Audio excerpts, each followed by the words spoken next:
प्रभु लगनी लागी रे के अग्नि जागी रे तारा मिलन नी प्रभु पड़े पड़ झंख्या करू तने पड़े पड़ झंख्या करू तने के लगनी लागी रे के अग्नि जागी रे तारा मिलन नी प्रभु गेलू लाग्यू मुझने हूँ क्या रे तुझने भेटू तारा पावन खोड़े मीठी नींदर मालेटू समणा मा रोज हूँ कल्प्या करू तने के लगनी लागी रे के अग्नि जागी रे तारा मिलन नी प्रभु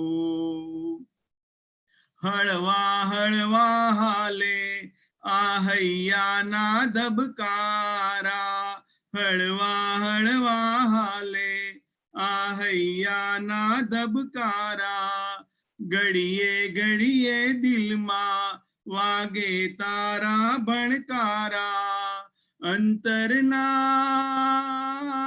गोख मां कल्प्या करू तने के लगनी लागी रे के अग्नि जागी रे तारा मिलन नी प्रभु जाय भले जन मारो पण धीरज हूँ ना हारू जाय भले जन मारो पण धीरज हूँ ना हारू मरवानी वेळाए पण तारू नाम पुकारू मळवानी वेळाए पण तारू नाम पुकारू जीवू हूँ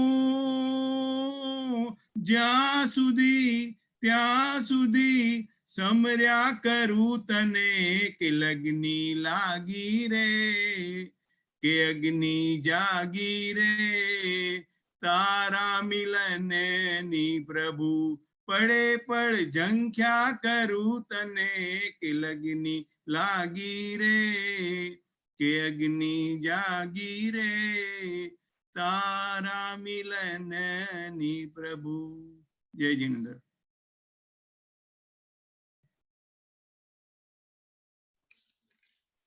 आस भरीने આવ્યો સ્વામી ભક્તિ મને રાખો ખમી પૂરજો અમારી આસ ઓ શંખેશ્વરા રાખજો અમારી લાજ ઓ શંખેશ્વરા તારો તારો પ્રભુજી હું તો જેવો છું તેવો તમારો કોઈ નથી અહીં મારો પ્રભુ આપી દે મુજને સહારો પાર કરો ઉદ્ધાર કરો मुझ जीवन नैया ने तार ओ शंखेश्वरा शंखेश्वरा ओ शंखेश्वरा शंखेश्वरा ओ परमेश्वरा बुरजो अमारी आस ओ शंखेश्वरा રાખજો અમારી લાજ ઓ શંખેશ્વરા ભાન ભૂલી ગયો છું પ્રભુ સન્મતિ તું મુજને દેજે રાહ ભૂલી પડ્યો છું પ્રભુ રાહ બતાવી તું દેજે માયા કેરી આ દુનિયામાં રજડી પડ્યો છું આજ ઓ શંખેશ્વરા શંખેશ્વરા ઓ શંખેશ્વરા, શંખેશ્વરા ઓ પરમેશ્વરા, પૂરજો અમારી આશ ઓ શંખેશ્વરા, રાખજો અમારી લાજ ઓ શંખેશ્વરા. આ જગતમાં સ્વામી ક્યારે શાંતિ નથી મળી મુજને, હે દયાળુ પ્રભુજી હવે બચાવી લે તું મુજને. તારો છે આધાર મને, તું છે જગતારણહાર ઓ શંખેશ્વરા, શંખેશ્વરા ઓ શંખેશ્વરા, શંખેશ્વરા ઓ પરમેશ્વરા, પૂરજો અમારી આસ ઓ શંખેશ્વરા, રાખજો અમારી લાજ ઓ શંખેશ્વરા. આસ ભરીને આવ્યો સ્વામી, ભક્તિ મને રાખો ખામી, પૂરજો અમારી આસ ઓ શંખેશ્વરા, રાખજો અમારી લાજ ઓ શંખેશ્વરા. જય જિનેન્દ્ર. જય જિનેન્દ્ર.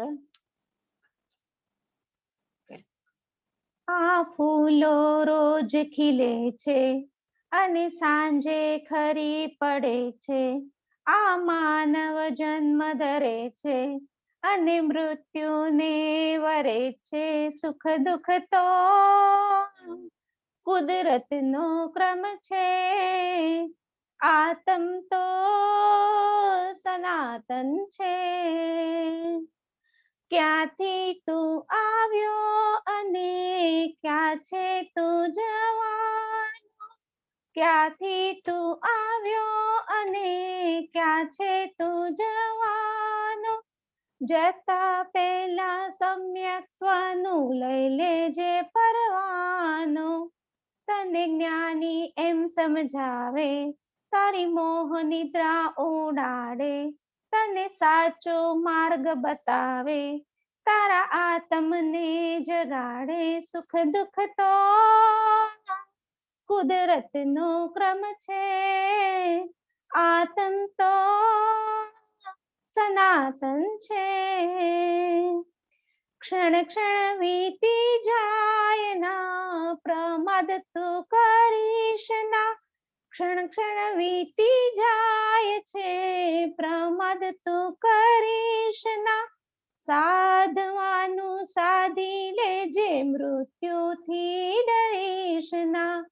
આ જીવન તો છે ઉત્સવ, એને જરા માણી લે, અને મૃત્યુ છે મહોત્સવ, એને પણ તું માની લે. સુખ દુઃખ તો કુદરતનો ક્રમ છે, આતમ તો સનાતન છે. શાશ્વત સુખનો માલિક તું, નશ્વર પાછળ કા દોડે, શાશ્વત સુખનો માલિક તું, નશ્વર પાછળ કા દોડે. જળમાં તું તલ્લીન બને ને આત્મને તર છોડે, જડને ચેતન છે જુદા, એ ગ્રંથિ ભેદ કરી લે. રત્નત્રયીને પામી, ભવનો તું છેદ કરી લે.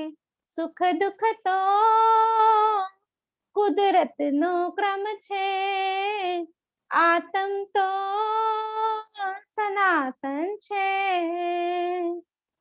આ ફૂલો રોજ ખીલે છે અને સાંજે ખરી પડે છે, આ સૂરજ રોજ ઉગે છે અને સાંજે ઢળી પડે છે, આ માનવ જન્મ ધરે છે અને મૃત્યુને વરે છે.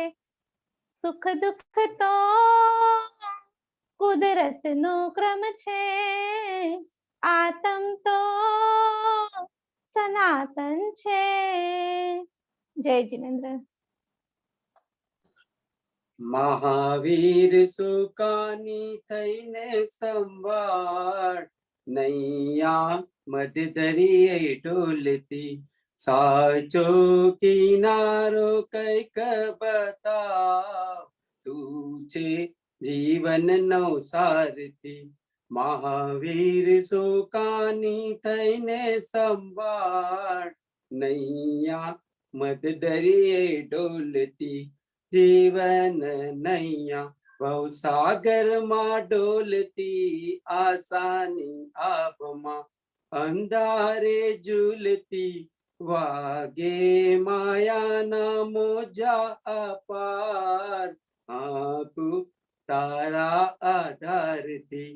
મહાવીર સુકાની થઈને સંભાળ, નૈયા મધદરિયે ડોલતી, વૈભવના વાયરા દિશા ભૂલાવતા, આશાના આભલા મનને ડોલાવતા, તૂફાન જાગ્યું છે દરિયા મોજા, હોડી હલકારા મારતી. મહાવીર સુકાની થઈને સંભાળ, નૈયા મધદરિયે ડોલતી, તોફાની સાગરમાં નૈયાને તારજો, છેલ્લે અમારી પ્રભુ અરજી સ્વીકારજો, પ્રભુ દર્શન દેજો તત્કાલ, છૂટું તારાવે યોગથી. મહાવીર સુકાની થઈને સંભાળ, નૈયા મધદરિયે ડોલતી, સાચો કિનારો કઈક બતાવ, તું છે જીવનનો સારથી. મહાવીર સુકાની થઈને સંભાળ, નૈયા મધદરિયે ડોલતી. જય જનરા.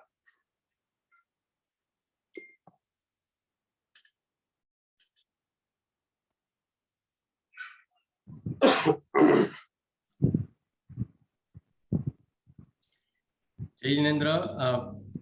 Puji Acharya ji, is he connected, Paresh bhai?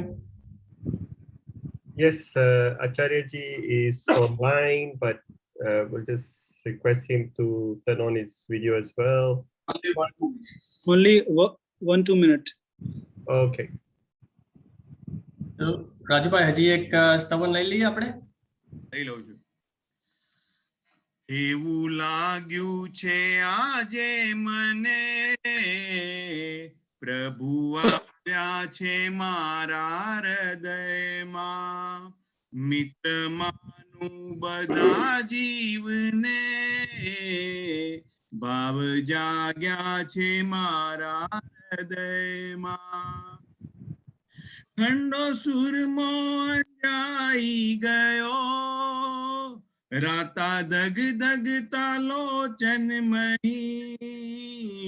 ક્રોધ આવ્યો તો જેની ઉપર, પ્રેમ પ્રગટ્યો છે મારા હૃદયમાં, કરે નુકસાન જેઓ મને, તે તો કેવળ નિમિત્તો બધા, ભાગ ભજવે છે મારા કરમ, સાચું સમજાયું મારા હૃદયમાં, જેની જાગી તીર્ષા મને, એની ઈચ્છું છું પ્રગતિ હવે, સુખ એનું એ માણે ભલે, બળું સાને હું મારા હૃદયમાં, વેર વૃત્તિની જ્વાળા ઉપર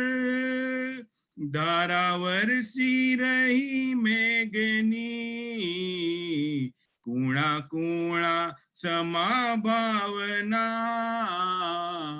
ફૂટ્યા અંકુરા મારા હૃદયમાં, એવું લાગે છે આજે મને પ્રભુ આવ્યા છે મારા હૃદયમાં પ્રભુ આવ્યા છે મારા જય Jinendra. Jai Jinendra. We can see Pujya Acharya ji is there already. Pujya Acharya ji, Lokesh Muni ji ने भावपूर्वक वंदन. Singapore Jain Religious Society आपका हार्दिक स्वागत करता है. We welcome you once again, Acharya ji, to this second day of the lecture series.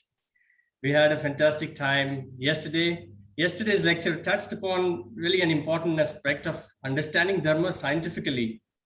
And in today's lecture, we will learn of how important it is to maintain our mental and emotional health, particularly during this time. And how do we really work on getting rid of the kashais?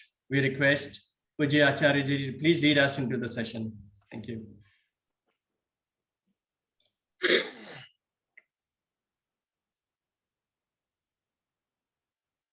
नमो अरहंताणं, नमो सिद्धाणं, नमो आयर्याणं, नमो वज्जायाणं, नमो लोये सब्ब साहुणं. ऐसो पंच नमोक्कारो सब्ब पावप्पणासनो मंगलानं च सब्बे सिंह परमं हवै मंगलम. श्रद्धा से नमन करें हम तेरा अनुसरण करें हम, पल पल में स्मरण करें हम महावीर स्वामी. श्रद्धा से नमन करें हम तेरा अनुसरण करें हम, पल पल में स्मरण करें हम महावीर स्वामी. आराध्य देवना चरणों में नमन, आचार्य चरणों में नमन. सिंगापुर जैन रिलीजियस सोसाइटी द्वारा आयोजित लेक्चर सीरीज नो आ बीजो दिवस. गई काले आपने चर्चा करी हती जैन जीवन शैली इन साइंटिफिक एप्रोच. आज अपनी चर्चा नो विषय मेंटल एंड इमोशनल हेल्थ, कषाय मुक्ति. जैन दर्शन में तीर्थंकर भगवान महावीर वाणी में, जैन आगमों में कषाय विषे विशद चर्चा आपने मळे छे. अने कषाय ये बहु महत्वपूर्ण शब्द एटला माटे इसलिए क्योंकि कषाय हमारी मुक्ति के मार्ग का एक बहुत बड़ा बाधक तत्व है. हेल्थ के साथ अगर मैं चर्चा करूं, कषाय न केवल शारीरिक स्वास्थ्य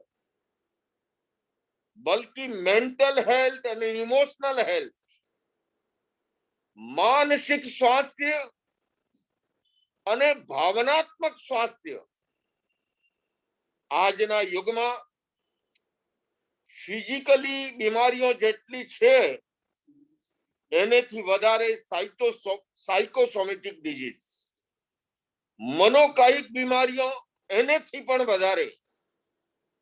अने आ कोरोना काल में महीना सुधी लॉकडाउन ना अंतर्गत घर में पुरायेला लोको अने कोरोना ने कारणे शारीरिक समस्या, आर्थिक प्रॉब्लम अने पूर्व अने पश्चात कोविड ना लीधे ઘણી ખરી એવી સમસ્યાઓ ઊભી થઈ, એના લીધે મેન્ટલ અને ઇમોશનલ હેલ્થનો પણ મોટો ઇશ્યુ આપણે સામે ઉપસ્થિત થયું છે.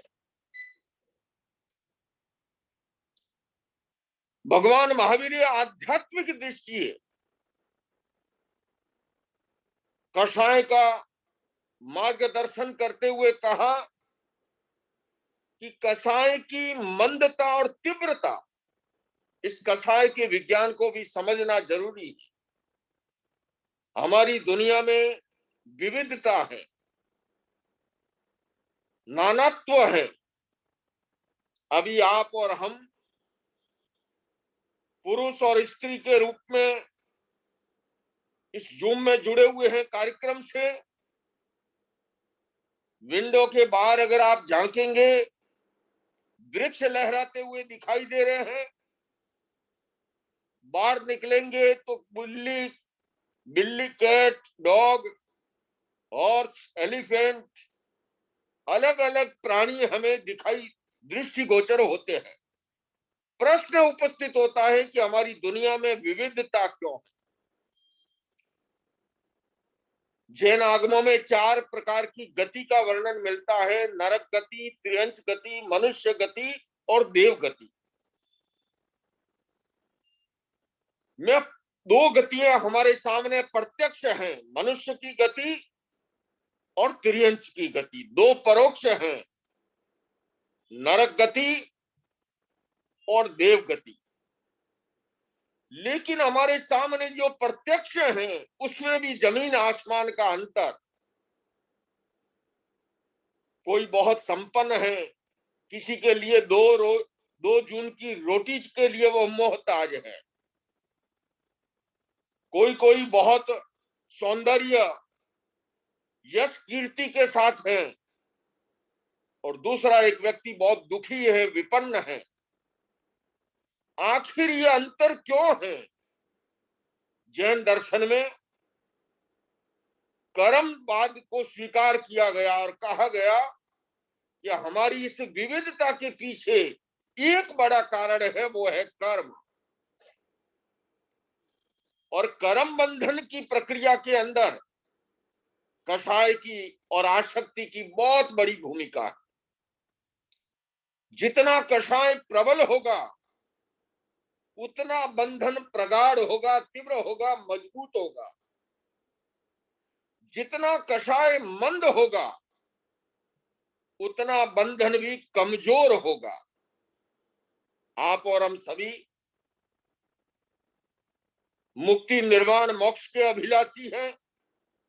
हमारी समग्र साधना का मूल उद्देश्य यही है कि कैसे हम कर्म बंधनों से मुक्त होकर के संसार के परिभ्रमण से मुक्ति को प्राप्त करें. किंतु जब तक हम इस कषाय और आसक्ति के विज्ञान को नहीं समझते हैं, तब तक उससे मुक्त नहीं हुआ जा सकता. जैन आगमों में इन्हीं 4 कषाय को, क्रोध, मान, माया और लोभ को 16 प्रकारों से समझाया गया. रूपक की भाषा में अनंतानुबंधी क्रोध, मान, माया, लोभ, ये तत्व ज्ञान की भाषा है. अप्रत्याख्यान क्रोध, मान, माया, लोभ, प्रत्याख्यान क्रोध, मान, माया, लोभ और स्वंजलन क्रोध, मान, माया, लोभ. इसको सरल भाषा में, चूंकि सिंगापुर, मलेशिया से श्रद्धालु श्रावक श्राविकाएं और देश दुनिया से जुड़े हैं, मैं बहुत ही व्यावहारिक, जिस भाषा में उन्हें समझ में आ सके, सरल भाषा में मैं आ रहा हूं. ये 4 कषाय को जो 16 भागों में बांटा गया, कहा गया एक वो कषाय है जल की रेखा के समान. सिंगापुर में जब पर्यूषण पर्व किए और प्रवचनों के अलग से भी जब जाना हुआ, तो प्रतिदिन प्रातःकाल हम लोग समुद्र के किनारे मॉर्निंग वॉक के लिए जाया करते. आप लोग भी दुनिया भर में घूमने जाते हो, बीच के किनारे जल के अंदर अगर एक रेखा खींचो, दूसरे क्षण जब एक लहर आती है, वो रेखा विलीन हो जाती है। उस प्रकार का जो कषाय मात्र क्षणिक थोड़े से समय के लिए, कहा गया कि जिसको वीतराग बनना हो उसके लिए इस प्रकार का कषाय भी जो है उस पर भी विजय प्राप्त करनी होती है, तब जाकर के वो वीतराग बन सकता है, मुक्ति को, निर्वाण को, मोक्ष को प्राप्त हो सकता है। स्वंजलन से भी थोड़ा तीव्र जो है वो है बालू की रेखा के समान। आप लोग राजस्थान में जैसलमेर घूमने, रेतीले धोरों में, दुबई में जाते हो, कच्छ में जाते हो, बालू के अंदर अगर रेखा खींचो तो जल जितनी शीघ्र तो नहीं मिटती है, किंतु फिर भी हवा का झोंका आता है और वो रेखा भी विलीन हो जाती है। उस प्रकार का अगर कषाय हमारे जीवन में है, जिनको साधु साध्वी बनना है, 5 महाव्रतों को स्वीकार करना है, मुनित्व की भूमिका में जाना है, उन्हें इस प्रकार के कषाय पर भी विजय प्राप्त करनी होती है। क्योंकि ये मुनित्व या वीतरागता कोई टाइटल नहीं है, कोई बिल्ला नहीं है, कोई सर्टिफिकेट नहीं है, ये हमारी आंतरिक भावधारा के साथ जुड़ी हुई एक प्रक्रिया है। अगर जल की रेखा के समान भी कषाय है, वीतराग नहीं बन सकता। बालू की रेखा के समान क्रोध, मान, माया, लोभ अगर शेष है तो मुनित्व के सामने खतरा उत्पन्न होता है। और इसीलिए आप देखिए हमारे यहाँ जो प्रतिक्रमण का विधान है, एक है प्रतिदिन हम प्रतिक्रमण करते हैं प्रातः और सायंकाल, उसके बाद में पाक्षिक प्रतिक्रमण का विधान है 15 दिन में, फिर चातुर्मासिक पक्षी 4 महीने में प्रतिक्रमण का विधान है, और एक है सांवत्सरिक प्रतिक्रमण, अभी पर्युषण पर्व के बाद आखिरी दिन जिसे हमें संवत्सरी महान पर्व कहते हैं, उस दिन को। तो ये अलग अलग भूमिकाओं के साथ इसका संबंध है। जिसको वीतराग बनना हो उसको उसी दिन अपना अकाउंट क्लोज करना पड़ता है। अगर संध्या का प्रतिक्रमण करे और फिर भी अगर भीतर में कषाय, राग, द्वेष अगर विद्यमान है तो वीतरागता के सामने प्रश्न चिन्ह खड़ा हो जाता है। एक मुनि, एक साधु, एक साध्वी, ये सभी छद्मस्त हैं। मैं भी आपके सामने हूं, वीतराग अवस्था नहीं है, वीतरागता का मार्ग स्वीकार किया है, उस मार्ग पर चलना जागरूकता पूर्वक निरंतर जारी है। किंतु मुनि भी अगर पाक्षिक प्रतिक्रमण निकल गया और आपस में साधु साध्वी या श्रावक श्राविका के साथ उसके भीतर में अगर राग द्वेष की ग्रंथि रह जाती है, वो हार्दिक रूप से, जिसे क्षमा याचना मिच्छामि दुक्कडम कहते हैं, खमत खामना बोलते हैं, अगर वो हृदय से नहीं होता है, बंधुओं और बहनों, मुनित्व के सामने, साधुत्व के सामने प्रश्न चिन्ह उपस्थित होता है। उससे आगे की भूमिका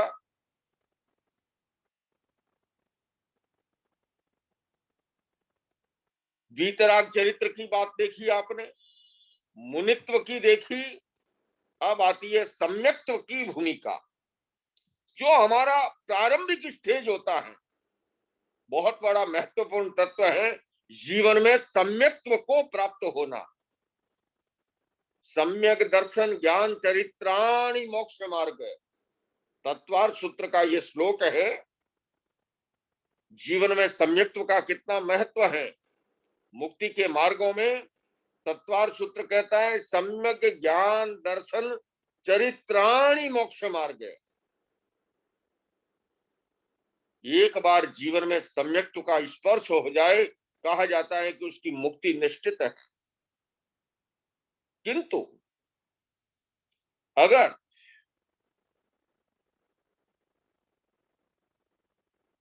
प्रतिदिन का प्रतिक्रमण भी, पाक्षिक प्रतिक्रमण की, उसके बाद में आ जाए चातुर्मासिक प्रतिक्रमण, 4 महीने निकल गए। साधु साध्यों के बाद तीसरी भूमिका है 5वां गुणस्थान श्रावक श्राविकाओं का। आप सभी श्रावक और श्राविकाएं हैं व्यवहार की भूमिका में। ये श्रावक श्राविका के घर में उत्पन्न हो गए इसलिए श्रावक श्राविका नहीं। तत्व ज्ञान कहता है, भगवान महावीर का दर्शन कहता है, आगम ग्रंथ कहते हैं, तीर्थंकरों की वाणी कहती है,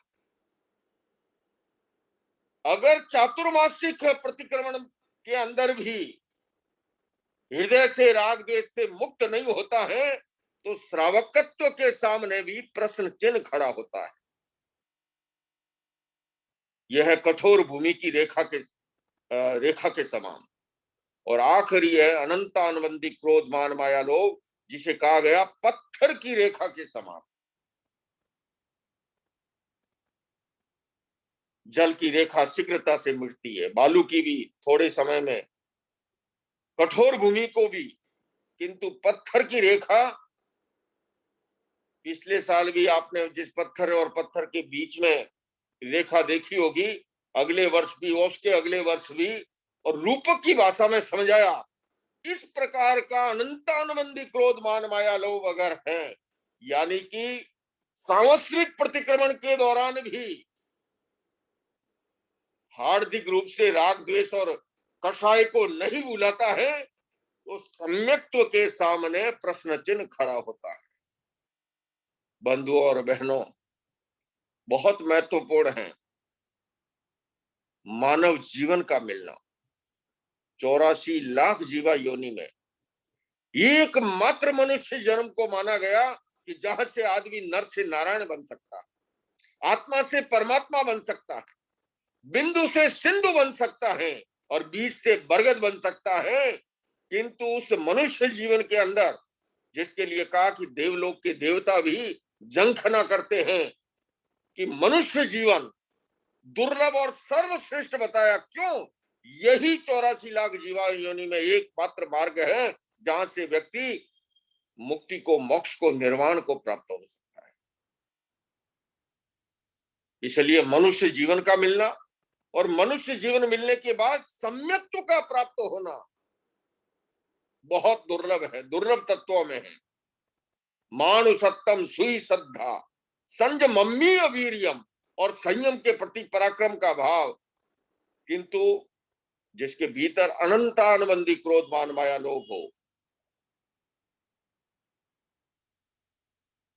मृत्यु शैया पर पड़ा है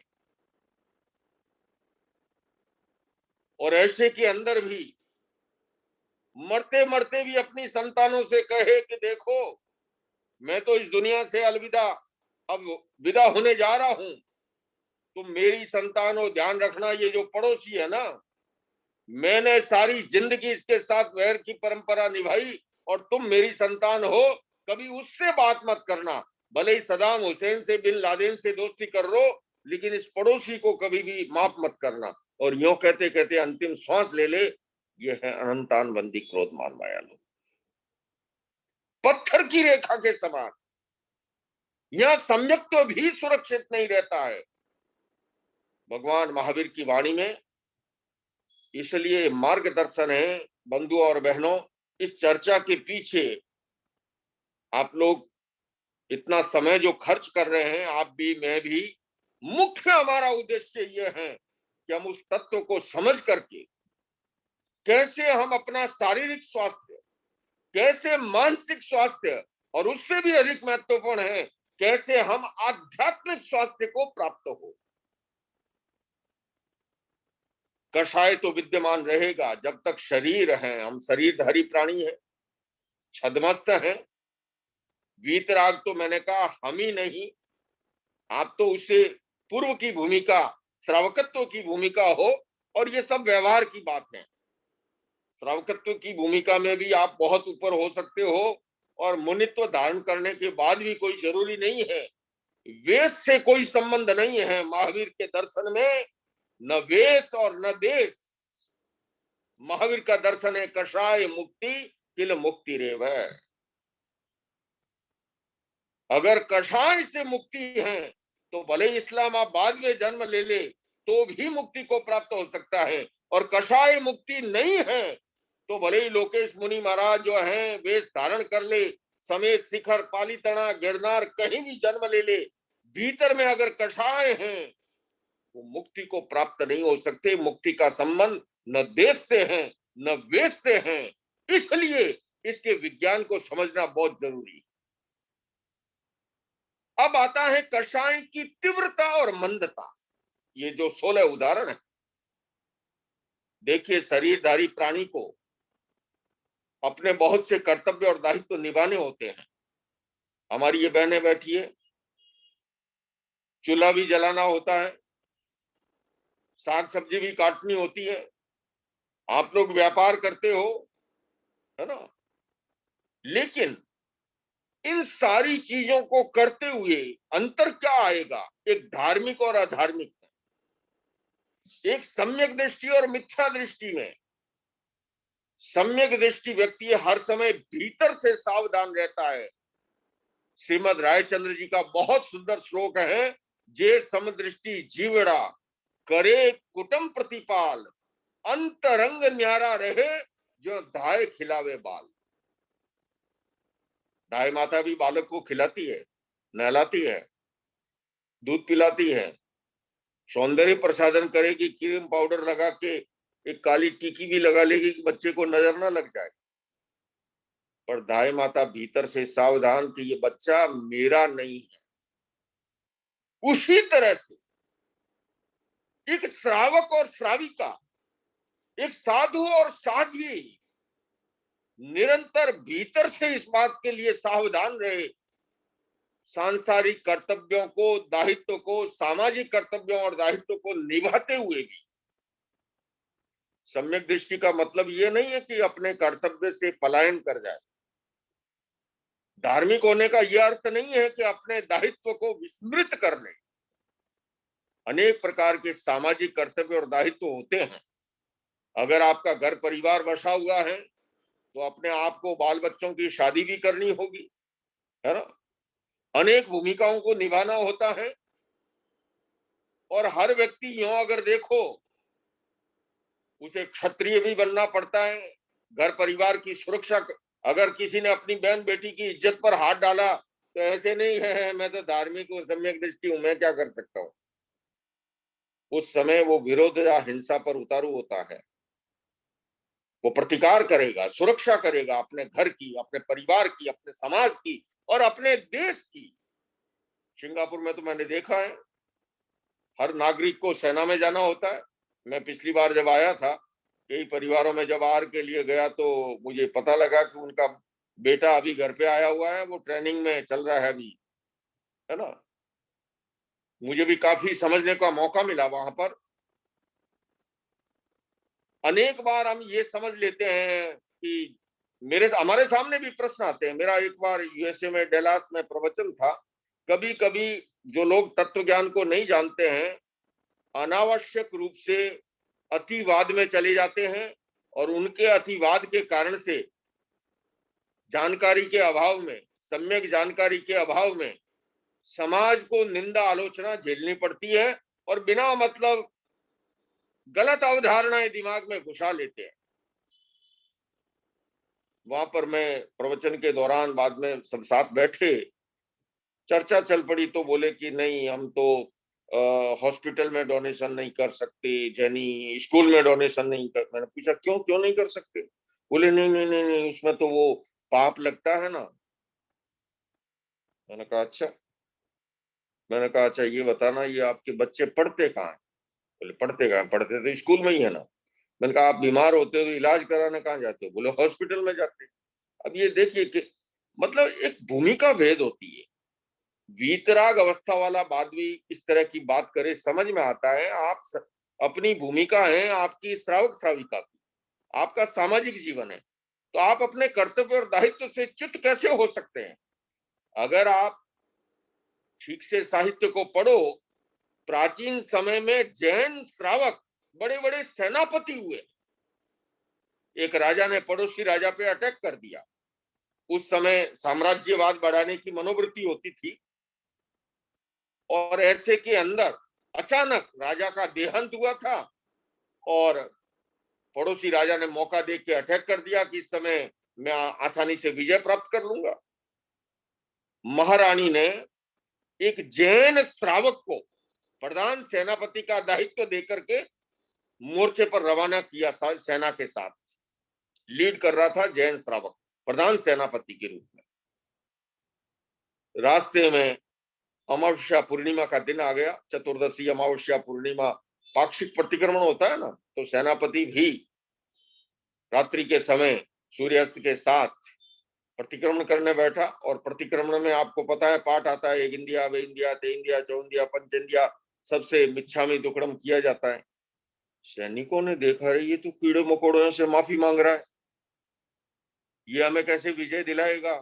सैनिक चिंतित हुए और रात के दौरान ही महारानी से संपर्क स्थापित किया और सारी सिचुएशन सामने रखी। महारानी भी चिंतित हुई। उन्होंने वेश बदल करके सूर्योदय से पहले मोर्चे पर मुलाकात के लिए पहुंची और पूछा प्रधान सेनापति से कि ये मैं क्या सुन रही हूं।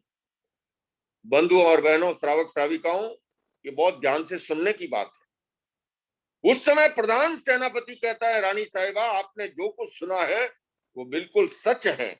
मैं एक जैन श्रावक भी हूं, अनावश्यक एक चींटी को भी नुकसान नहीं पहुंचा सकता, किंतु मेरे देश की सुरक्षा का जहां सवाल है, मैं दुश्मनों के दांत खट्टे करके रख दूंगा।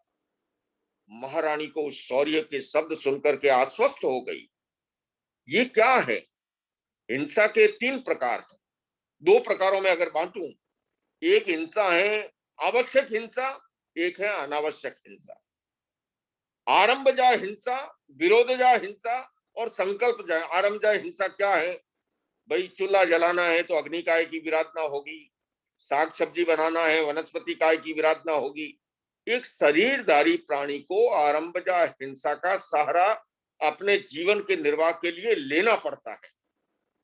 लेकिन हाँ, वो हिंसा को अहिंसा नहीं मानेगा, ये सम्यक्त्व है। धार्मिक और अधार्मिक में ये अंतर है। वो क्रिया करते हुए भी तीव्र कषाय नहीं करना। अब एक ही क्रिया में 2 परिणाम हो सकते हैं। एक सामान्यतः, एक खंडक ऋषि का उदाहरण आता है, हमारी बहनें श्राविकाएं जानती है। काचर को छिला था और काचर को छिलते वक्त इतना कलात्मक ढंग से छिला कि कहीं से उसको टूटने नहीं दिया, और वो अपनी कला पर इतने मुग्ध हो गए, इतने आसक्त हो गए, इतने तीव्र भावना आ गई उनमें। कहा जाता है कि काचर को छिलते छिलते उन्होंने ऐसे तीव्र कर्मों का बंधन कर दिया कि कालांतर में खंडक ऋषि के रूप में उन्हें अपने शरीर की चमड़ी छिलवानी पड़ी।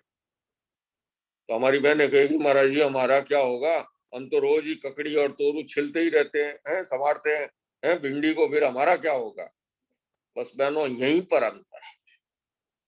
क्रिया करते वक्त एक तो तीव्र क्रूरता का भाव, तीव्र आसक्ति का भाव, तीव्र कषाय का भाव, और वो मेंटल और इमोशनल हेल्थ में भी कैसे घातक होता है, मैं उस विषय पर आऊंगा। तो उस तीव्रता और मंदता के कारण से बंधन में अंतर है।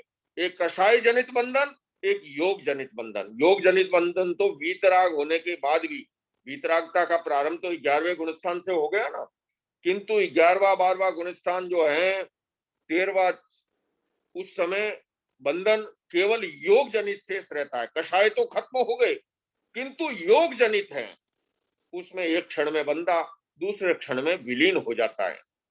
आप और हम भीतर से अगर निरंतर सावधान रहें, तीव्र आसक्ति न करें, तीव्र कषाय न करें, तो केवल हल्का सा बंधन तो होगा, किंतु ऐसे बंधन को हम अपने सामायिक के द्वारा, हम अपनी नौकारशी पौरशी के द्वारा, हम अपनी तपस्या के द्वारा, हम मेडिटेशन के द्वारा, हम जाप के द्वारा, हम स्वाध्याय के द्वारा, ये निर्जरा के जो अलग अलग प्रकार हैं, उसके द्वारा कर्म उदय से आने से पहले भी हम उन्हें नष्ट कर सकते हैं। अगर नष्ट न कर सके तो फिर भला मैं साधु क्यों बनूं और आप जो इतनी तपस्या क्यों करो। जैन दर्शन ये मान्यता देता है कि कर्म को उदय में आने से पहले भी आप नष्ट कर सकते हो अपनी तपस्या और साधना के द्वारा। जैसे मैं उदाहरण दूं, एक मिसाइल रसिया ने छोड़ी और इधर से एक मिसाइल जो है अमेरिका ने छोड़ी, रास्ते में ही उसको जो है नष्ट कर डाला। ठीक उसी तरह से कर्म उदय में आने से पहले हम अपनी साधना के द्वारा, हम अपनी तपस्या के द्वारा, हम निर्जरा के अलग अलग वेदों के द्वारा, हम तपस्या के अलग अलग प्रकारों के द्वारा उन कर्मों को नष्ट कर सकते हैं। और इसीलिए साधना का महत्व है। तो कषाय की मंदता और तीव्रता, मैंने जैसे कहा, ये है आरंभजा हिंसा। उसी तरह से विरोधजा हिंसा। मान लीजिए आपकी बहन बेटी की इज्जत पर कोई हाथ डाल रहा है, भले ही आप श्रावक हैं, आप प्रतिकार करेंगे, अपने परिवार की सुरक्षा करेंगे, और ये आपका सामाजिक कर्तव्य है, दायित्व है, सामाजिक धर्म है। मैं ये कहना चाहूंगा, मैंने उस समय डेलास से बहन को समझाया। मैंने कहा, देखिए बहन, इस तरह की अगर हम बात करते हैं, व्यवहारिक भी कहलाएंगे और समाज के अंदर पूरे जैन समाज को हास्य का पात्र बनाएंगे। अरे भला, जब हम अपने बच्चों को स्कूल में पढ़ा रहे हैं, अपने बच्चों को हम हॉस्पिटल की सेवाएं ले रहे हैं, तो समाज में रहते हुए स्कूल के निर्माण, हॉस्पिटल, हाँ मैं ये नहीं कह रहा हूं कि उसमें अहिंसा का पालन हो रहा है, निश्चित रूप से, लेकिन आपके सामाजिक दायित्व भी तो है, सामाजिक कर्तव्य भी। एक भूमिका भेद है। अब भूमिका भेद, मैं मुनि हूं और अगर मान लो मैं सिनेमा हॉल में घूमता हूं तो अच्छा लगूंगा? बिल्कुल कदापि उचित नहीं लगेगा। ठीक उसी तरह से आप श्रावक हैं, आपके देश पर अगर संकट आया है, आपके समाज पर अगर संकट आया, आपको पता है काल का आचार्य हुए हैं प्राचीन समय में जैन धर्म में, जब उनकी बहन को आता ही राजा ने उठा लिया, काल का आचार्य ने उस समय प्रतिकार की चरम सीमा तक पहुंचे।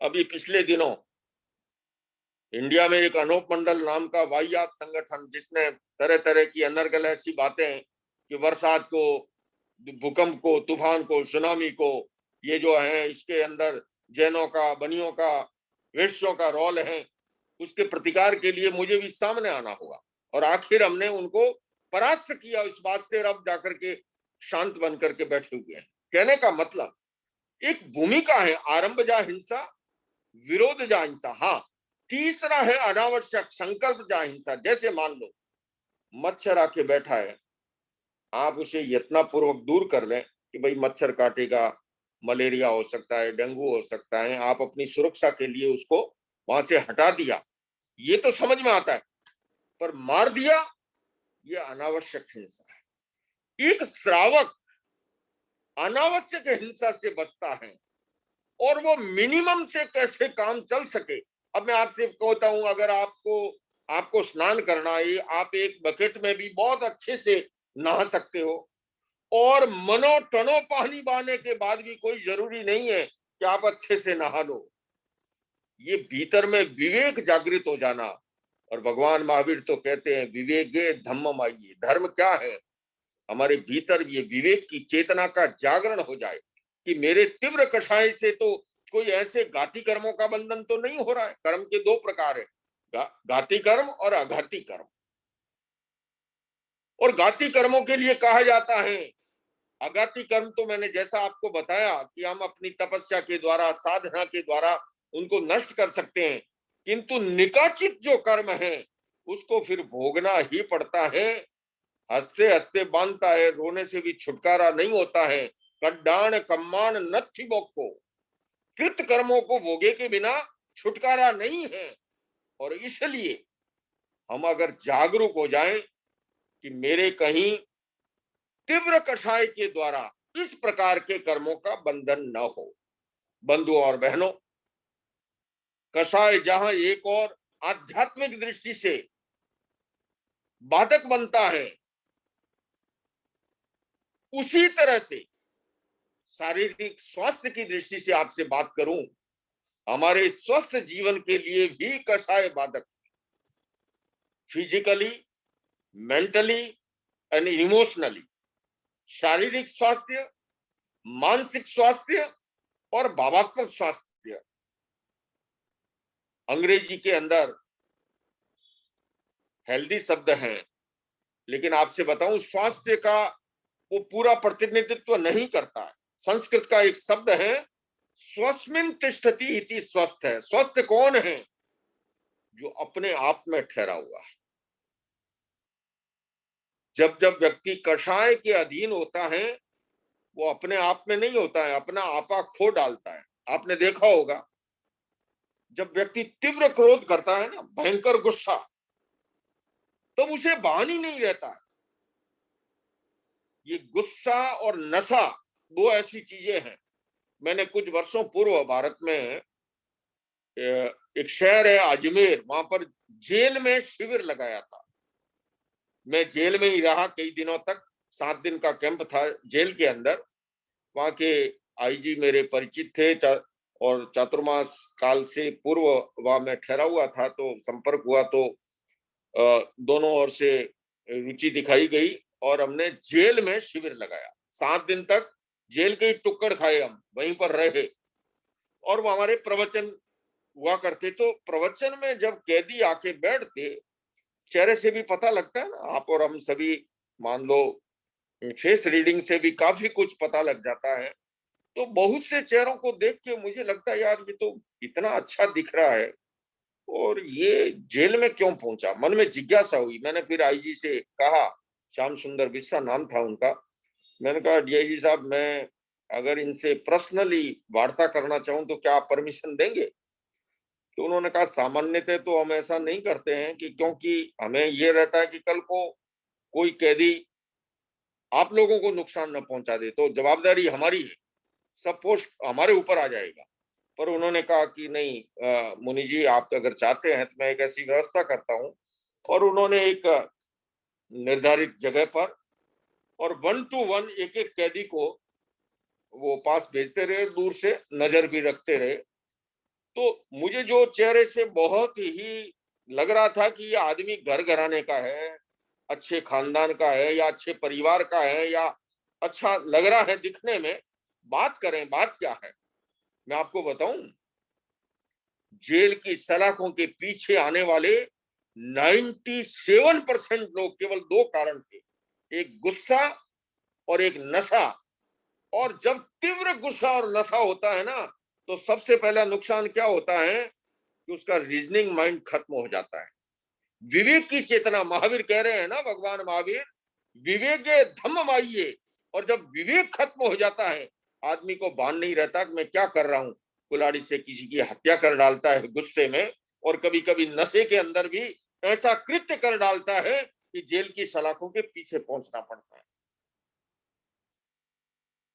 तो कषाय किस तरह से हमारे शारीरिक, मानसिक और भावात्मक स्वास्थ्य के अंदर भी, जैसा मैंने कहा, संस्कृत साहित्य में कहा स्वस्मिन् तिष्ठति इति स्वस्थ है। स्वस्थ कौन है? जो अपने आप में ठहरा हुआ है।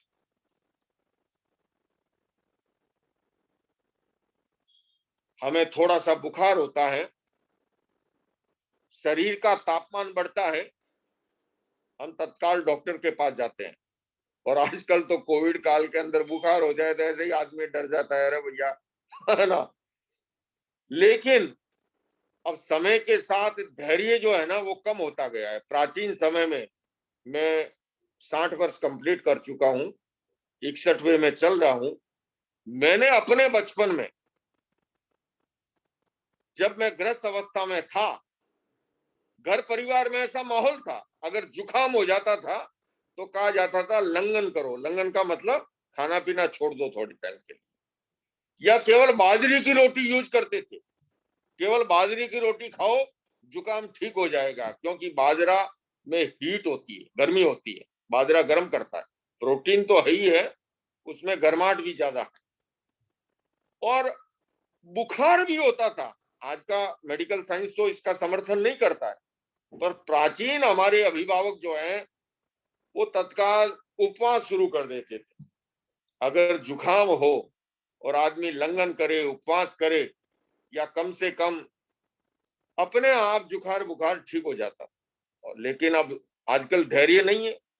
सुबह डॉक्टर को दिखाते हैं और शाम तक बुखार ठीक न हो तो आदमी मेडिसिन को नहीं बदलता, डॉक्टर ही बदल डालता। लेकिन कितना बड़ा विरोधाभास है हमारे जीवन का कि जब हमारे मन का तापमान बढ़ता है, शरीर का तापमान बढ़ते ही हम दौड़ के डॉक्टर के पास जाते हैं कि मैं बीमार हो गया हूं, मुझे बुखार हो गया। पर ऐसे बहुत कम लोग होंगे जो मन का तापमान बढ़ने के बाद किसी डॉक्टर के पास जाते हो कि मेरा मन का तापमान बढ़ गया है। आदमी अस्वस्थ समझता ही नहीं अपने आप को। बंधुओं और बहनों, जैसे शरीर का तापमान बीमारी है, ठीक उसी तरह से मन का तापमान भी जो है ये भी अस्वस्थता का लक्षण है। और इस मन के तापमान के कारण से, मन का तापमान बढ़ा, आदमी गुस्सा करता है भयंकर। लेकिन आपको पता है तीव्र गुस्से के कारण से कभी कभी ब्रेन हेमरेज तक हो जाता है। तीव्र गुस्से के कारण से हार्ट अटैक आ जाता है। और इसी तीव्र गुस्से के कारण से घर परिवारों के अंदर दीवारें खिंच जाती है, केवल एक क्रोध के कारण से। और उसका समाधान आपको मेडिसिन में नहीं, वो समाधान मिलता है मेडिटेशन में। मैं एंगर मैनेजमेंट के अनेक बार शिविर लगाता हूं, कैंप।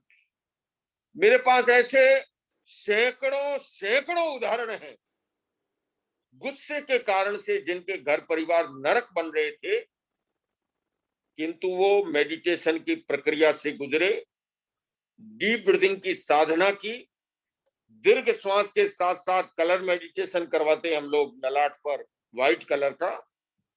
ये बड़ा साइंटिफिक प्रयोग है, रामबाण औषधि है गुस्से पर नियंत्रण पाने के लिए। डीप ब्रीदिंग के साथ व्हाइट कलर मेडिटेशन का, ध्यान का मेडिटेशन के प्रयोग के द्वारा व्यक्ति क्रोध पर नियंत्रण पा सकता है, गुस्से पर नियंत्रण पा सकता है। और इसका पूरा एक साइंस है। एक हेल्दी व्यक्ति 1 मिनट में 16-17 श्वास लेता है, किंतु जब तीव्र क्रोध होता है वह श्वास की संख्या 15-16 से 20, 25, 30, 35, 40, जितना टेम्परेचर ज्यादा होगा गुस्से का उतनी श्वास की संख्या बढ़ जाएगी। और ऐसे श्वास लेता है जैसे कोई लोहार की धौंकनी चल रही हो, नाक फड़फड़ाने लगता है, आंखें लाल हो जाती हैं, श्वास तेजी से चलता है। चाहे कषाय क्रोध का हो और चाहे वासना का हो, श्वास की गति उसके अंदर तीव्र हो जाए। लेकिन डीप ब्रीदिंग को जब साधता है व्यक्ति, डीप ब्रीदिंग की साधना करता है, मैं अनेक बार कहता हूं कि 100 रोगों की एक दवा है दीर्घ श्वास, डीप ब्रीदिंग। चाहे जीवन में एकाग्रता का विकास करना हो, अनिद्रा की बीमारी को मिटाना हो, और आजकल फेफड़े पूरी ऑक्सीजन ग्रहण करे और कार्बन डाइऑक्साइड को बाहर निकाले, उसके लिए भी जो प्राणायाम के, अनुलोम विलोम के अलग अलग प्रयोग हैं, उसमें एक प्रयोग ये भी है डीप ब्रीदिंग का, सही तरह से पूरा श्वास लेना और पूरा श्वास छोड़ना। तो मैं जो कहने जा रहा था कि गुस्से के द्वारा किस प्रकार से हमारे शरीर, और साइंटिफिक रिसर्च की अगर बात करूं, वैज्ञानिकों ने इस बात को सिद्ध किया है कि तीव्र क्रोध के अंदर हमारे भीतर में इतने विषैले तत्व। रशिया का एक प्रसंग है, मां ने बच्चे को दूध पिलाया, बच्चे के शरीर में पॉइजन हो गया, डॉक्टर को दिखाया, इतना छोटा सा बच्चा पॉइजन कहां से खाएगा। उसकी पूरी रिसर्च हुई।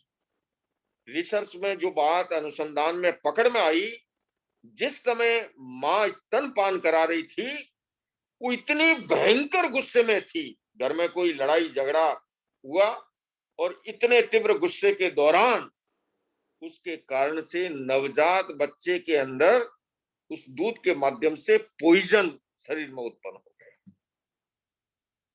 इतने विषैले तत्व, अगर हमारा दिमाग शांत है, स्वस्थ है, आप डिसीजन भी ठीक से ले पाओगे, कोई निर्णय भी सही से ले पाओगे।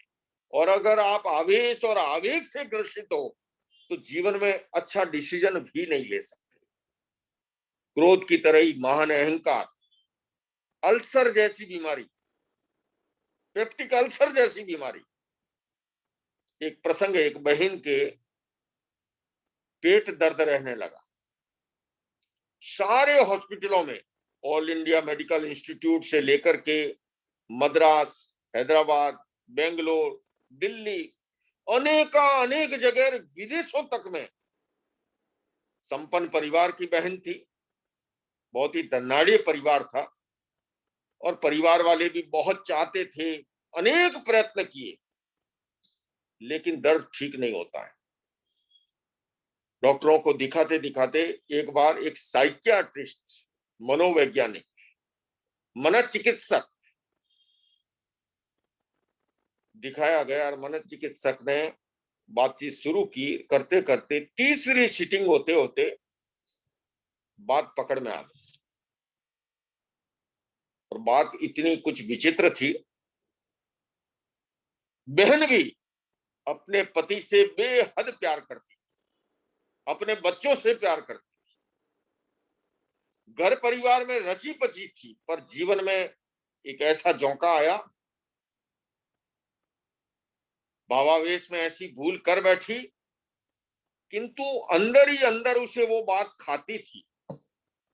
न अपने पति को बता पाए और न ही वह बात को भुला पाए। मेरे से गलती क्यों हुई, मेरे से अपराध क्यों हुआ, मेरे से भूल क्यों हुई, वो भाव इतना तीव्र हो गया। साइकियाट्रिस्ट ने बात करते करते दौरान वो बहन फूट फूट के रो पड़ी, बात सामने आई। तो साइकियाट्रिस्ट ने कहा, अंततः कई सीटिंग के बाद, 8 सीटिंग के बाद उन्होंने कहा कि बहन, तुम हिम्मत करके अपने पति से ये बात कह डाल। उसने सारी पृष्ठभूमि समझ ली, कितना पति चाहता है, ये चाहता है, घर परिवार का क्या माहौल। बहन को एक ही डर था कि मैं अगर ये बात कहती हूँ, कहीं ऐसा ना हो मेरी गृहस्थी उजड़ जाए पूरी। आखिर अंततः मैं समापन की ओर ले जा रहा हूं कहानी को। ये सत्य घटना है, मैं जानता हूं उस घर परिवार को, सत्य घटना है। आखिर बहन ने सांस किया और जाकर के पति के सामने फूट फूट के रो पड़ी और क्षमा याचना मांगने लगी, और अपने द्वारा हुए अपराध को एक्सेप्ट किया। और पति ने भी इतना बड़ा दिल दिखाया, बोले कहाँ पुरानी बातों को, गड़े मुर्दों को उखाड़ रही हो, कब की बात है, कहाँ है, ये है वो। मतलब उस बात को बिल्कुल मन से उसने न केवल भुलाया, न केवल माफ किया, बल्कि उस बात को हवा में उड़ा दिया। बंधु और बहनों, लाखों लाखों रुपए खर्च करने के बाद देश के बड़े से बड़े डॉक्टर और हॉस्पिटल जिस दर्द को ठीक नहीं कर पाए, चुटकियों के अंदर वो दर्द गायब हो गया। भीतर के अंदर एक माया का शल्य ऐसा रह गया, एक ऐसा व्रण उत्पन्न हो गया। ये जितने कषाय के जो भाव हैं, आखिर कषाय क्या है, भावधारा ही तो है हमारी। और जैन दर्शन में सबसे बड़ा मूल्य है, वो है भावधारा, भाव विशुद्धि का। मरुदेवी माता हाथी के हौदे पर बैठे बैठे भावों की निर्मलता के कारण से मुक्ति को प्राप्त हो जाती है, और एक व्यक्ति कुएं के अंदर अपने मैल को उतार के भैंसे बना बना के खत्म करते जाकर के नए कर्मों का उपार्जन कर लेता है। बंधुओं और बहनों, घटना एक ही होती है, परिणाम 2 हो सकते हैं। वियोग आपके जीवन में भी आता है, हमारे जीवन में भी आता है। सम्यक दृष्टि और गैर सम्यक दृष्टि में अंतर क्या है, धार्मिक और अधार्मिक में अंतर क्या है, यही अंतर है केवल।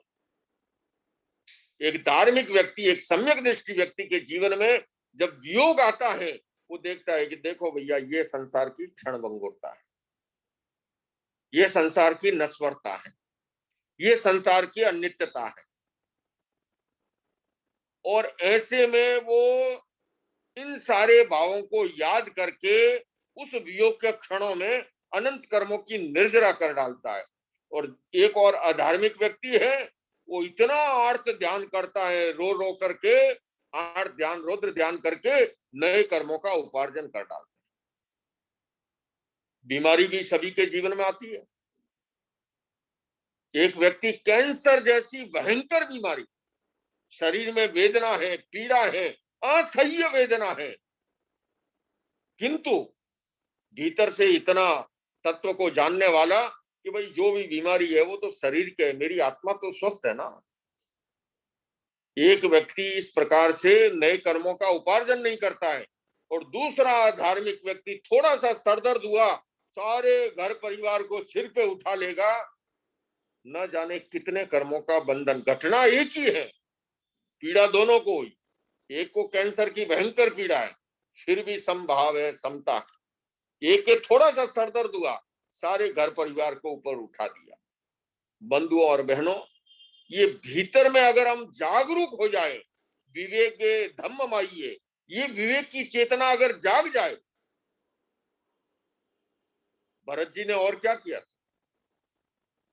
जब भरत जी पर यह आरोप आया कि भला भगवान कह रहे हैं कि भरत जी भी केवल ज्ञान को प्राप्त होंगे, मरुदेवी माता भी मोक्ष जाएगी, सुनेरी ने प्रश्न किया था और सोचा कि ये भला कोई सारा ठेका ले रखा है क्या एक ही परिवार में। मैं इस विस्तार में नहीं जाऊंगा, संक्षेप में बता रहा हूं। ऐसे समय में चक्रवर्ती भरत जी ने उस सुनेरी को शिक्षा देने के लिए एक तेल से भरा भरा लबालब भरा कटोरा दिया और कहा कि इस कटोरे को लेके पूरे शहर में घूमना है, और कटोरे में से एक बूंद भी छलक गई, साथ ये सैनिक चल रहे हैं, तुम्हारी गर्दन वहीं उतार देंगे। अब भला मरता क्या नहीं करता? हर व्यक्ति जीना चाहता है, मरना कोई नहीं चाहता। तेल का लबालब भरा कटोरा, और साथ में भरत जी ने आदेश दिया कि हर चौराहे पर नित्य नाटक वाद्य यंत्र शुरू कर दिए जाए। अब ये व्यक्ति एक एक कदम संभल संभल के चल रहा है कि कहीं मेरे अनावश्यक कर्मों का बंधन न हो जाए, नहीं कहीं एक बूंद तेल न छलक जाए, मेरी गर्दन उड़ा देंगे। पूरे नगर का परिभ्रमण करके जब वापस पहुंचे, वो जमाना मैच फिक्सिंग का तो था नहीं। भरत जी ने पूछा, ये बताओ कौन सा रास्ते के अंदर नृत्य नाटक देखा? उसने कहा, महाराजा धीराज, मेरे सामने तो मौत नाच रही थी, मैंने कोई नाटक नृत्य नहीं देखा। बोले कोई गीत संगीत तो सुना होगा? बोले मेरे कानों में तो एक ही संगीत सुनाई दे रहा था कि एक बूंद तेल छलक गई, तेरी गर्दन उड़ा देंगे, मैंने और कोई गीत संगीत नहीं सुना। भरत जी ने कहा कि भगवान ने जो कहा वो रहस्य यही है, मैं चक्रवर्ती सम्राट हूं, किंतु निरंतर भीतर से इस बात के लिए सजग रहता हूं कि कहीं अनावश्यक कर्मों का बंधन ना हो जाए। बंधुओं और बहनों, या आज हम जो चर्चा कर रहे हैं कषाय मुक्ति की, उभय पक्षीय दृष्टि से, आध्यात्मिक दृष्टि से भी और शारीरिक और मानसिक स्वास्थ्य की दृष्टि से भी, अगर हम जागरूक होकर के अपने मन को, तापमान को, अपने भीतर के इस कसाय के मान को, माया को, लोभ को और इसके सारे विज्ञान को अगर समझ करके भगवान महावीर की साधना पद्धति के अंदर समाधान भी है, केवल समस्याओं को नहीं उकेरा। आपके भीतर असहिष्णुता का भाव है, अनुप्रेक्षा के प्रयोग कराते हैं। अनुप्रेक्षा ऑटो सजेशन के प्रयोग, सहिष्णुता की अनुप्रेक्षा। भगवान से पूछा गणधर गौतम ने कि बनते, ये अनुप्रेक्षा से क्या लाभ होता है?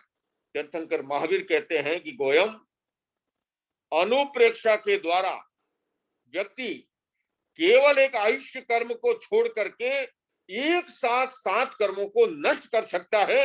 इतनी बड़ी ताकत है अनुप्रेक्षा की। भगवान महावीर मेडिटेशन के लिए कहते हैं, एक तराजू के अंदर 3 दिन का तपस्या है, तेला अट्ठम, और दूसरी ओर सिर्फ 2 मिनट का ध्यान है। कहा जाता है कि उस तेले की तपस्या के तराजू में जो है उससे भी 2 मिनट का ध्यान जो है वो अधिक श्रेष्ठकर है।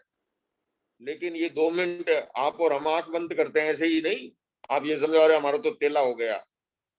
ध्यान की उस गहराई में जाकर के भावधारा की जब विशुद्धि होती है, वेद विज्ञान की जब अनुभूति होती है, आत्मा भिन्न शरीर भिन्न है, एक नहीं संजोना, है मिट्टी से बना हुआ पर आखिर सोना सोना।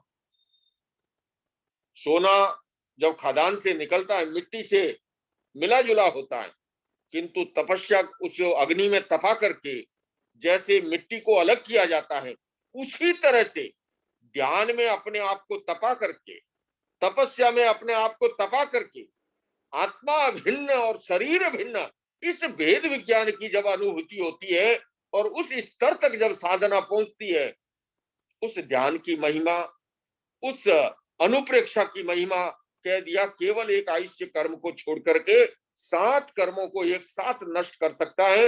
इतनी बड़ी ताकत है अनुप्रेक्षा के प्रयोगों में।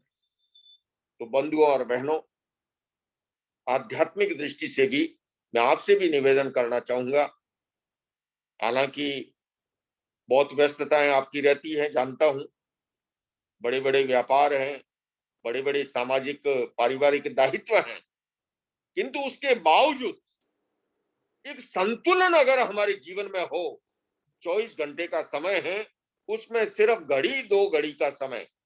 और हमारी भारतीय संस्कृति में कहा भी है कि सुत दारा लक्ष्मी पापी के भी होए, संत समागम प्रभु कथा जग में दुर्लभ दोय। पुत्र पत्नी धन दौलत व्यापार ये तो हर किसी के होते हैं, किंतु सत्संग का अवसर, प्रभु भजन का स्मरण, और इसीलिए एक दोहे में कहा, एक घड़ी आदि घड़ी आदि मैं पुनाद, तुलसी संगत साधु की कटे कोटि अपराध। कोटि कोटि अपराधों को, पापों को नष्ट करने के लिए सिर्फ घड़ी 2 घड़ी का समय अगर आप मेडिटेशन में लगा सकें, आप स्वाध्याय में लगाएं, अलग अलग प्रकार है, अपनी अपनी रुचि है। आप ये मत समझिए कि आप तपस्या नहीं कर सकते तो अधूरापन है। तपस्या भी एक प्रकार है, पर एक मात्र प्रकार नहीं है। भगवान महावीर ने तो तपस्या के ये 12 प्रकार बताए। ये निर्जरा के जितने भेद हैं ये सारे के सारे तपस्या के प्रकार हैं, और उन प्रकारों में सर्वश्रेष्ठ प्रकारों में मेडिटेशन को माना गया, कायोत्सर्ग को माना गया, रिलैक्सेशन को माना गया। उसके द्वारा हम क्रोध पर नियंत्रण कर सकते हैं, हम अपने भीतर के अहंकार को त्याग सकते हैं, हम माया प्रपंच छल कपट से मुक्त होकर के अपनी आत्मा को सरल, रिजु और पवित्र बना सकते हैं। और अध्यात्म के क्षेत्र में अगर महत्व किसी का है, ये चतुराइयों का, होशियारी का नहीं। संसार में तो चलता है, कहा भी है मैंने कि आज की चतुराई का ये अद्भुत नमूना है, आज की चतुराई का ये अद्भुत नमूना है, दिखाते सीमेंट और लगाते चूना है। बहुत बड़ा बदलाव आ गया है जीवन व्यवहार में। आदमी बताता दिल्ली और पहुंचता पूना है। बंधुओं और बहनों, हमारी इस दुनिया में ये चतुराइयां चलती हो, लेकिन उस दुनिया में अगर कुछ चलता है तो एकमात्र है हमारी भीतर की सरलता, हमारी भीतर की रिजुता, हमारी भीतर की निर्मलता। और इसीलिए भगवान महावीर कहते हैं, सोई उज्जूय भूयस्ते धम्मो शुद्धस चिट्ठई। धर्म का पात्र कौन है? जो सरल है, जो रिजु है, जो पवित्र है, जिसकी भावधारा निर्मल है। और उस निर्मलता का माध्यम जो है वो माध्यम है हमारी ये तपस्या के 12 प्रकार। और उसके अंदर भी मेडिटेशन, ध्यान, स्वाध्याय, जप, ये विविध प्रकार है। इन प्रयोगों के द्वारा अगर हम अपनी आत्मा को भावित करेंगे तो निश्चित रूप से इस विज्ञान को समझ करके कषाय की तीव्रता और मंदता जहां आध्यात्मिक दृष्टि से बाधक है, वहां ये मेंटल हेल्थ के लिए, इमोशनल हेल्थ के लिए, मानसिक स्वास्थ्य के लिए, भावात्मक स्वास्थ्य के लिए भी बाधक है। किंतु हम केवल बाधा की चर्चा नहीं, समाधान की ओर भी लौटें। और वो समाधान हमें विरासत में मिला है। तीर्थंकर महावीर के समग्र जीवन दर्शन को आप पढ़ो। आप और हम में हुआ क्या, एक बात तो हमने बहुत जोरों से पकड़ी महावीर के जीवन की, और वो बात है तपस्या। अभी पर्युषण शुरू होंगे, खूब अठाइयां होती है, मांस खमन होते हैं, बड़ी बड़ी तपस्याएं, उनका बहुत महत्व है। किंतु महावीर के जीवन का एक दूसरा सच और था, वो इससे भी बड़ा था, वो था मेडिटेशन का। अब देखिए महावीर को चंड कौशिक आकर के जब डसता है तो ध्यान की मुद्रा में खड़े हैं और ध्यान से उपरत होकर के चंड कौशिक को भी शांत होने की प्रेरणा देते हैं, उनको संगम कष्ट देता है।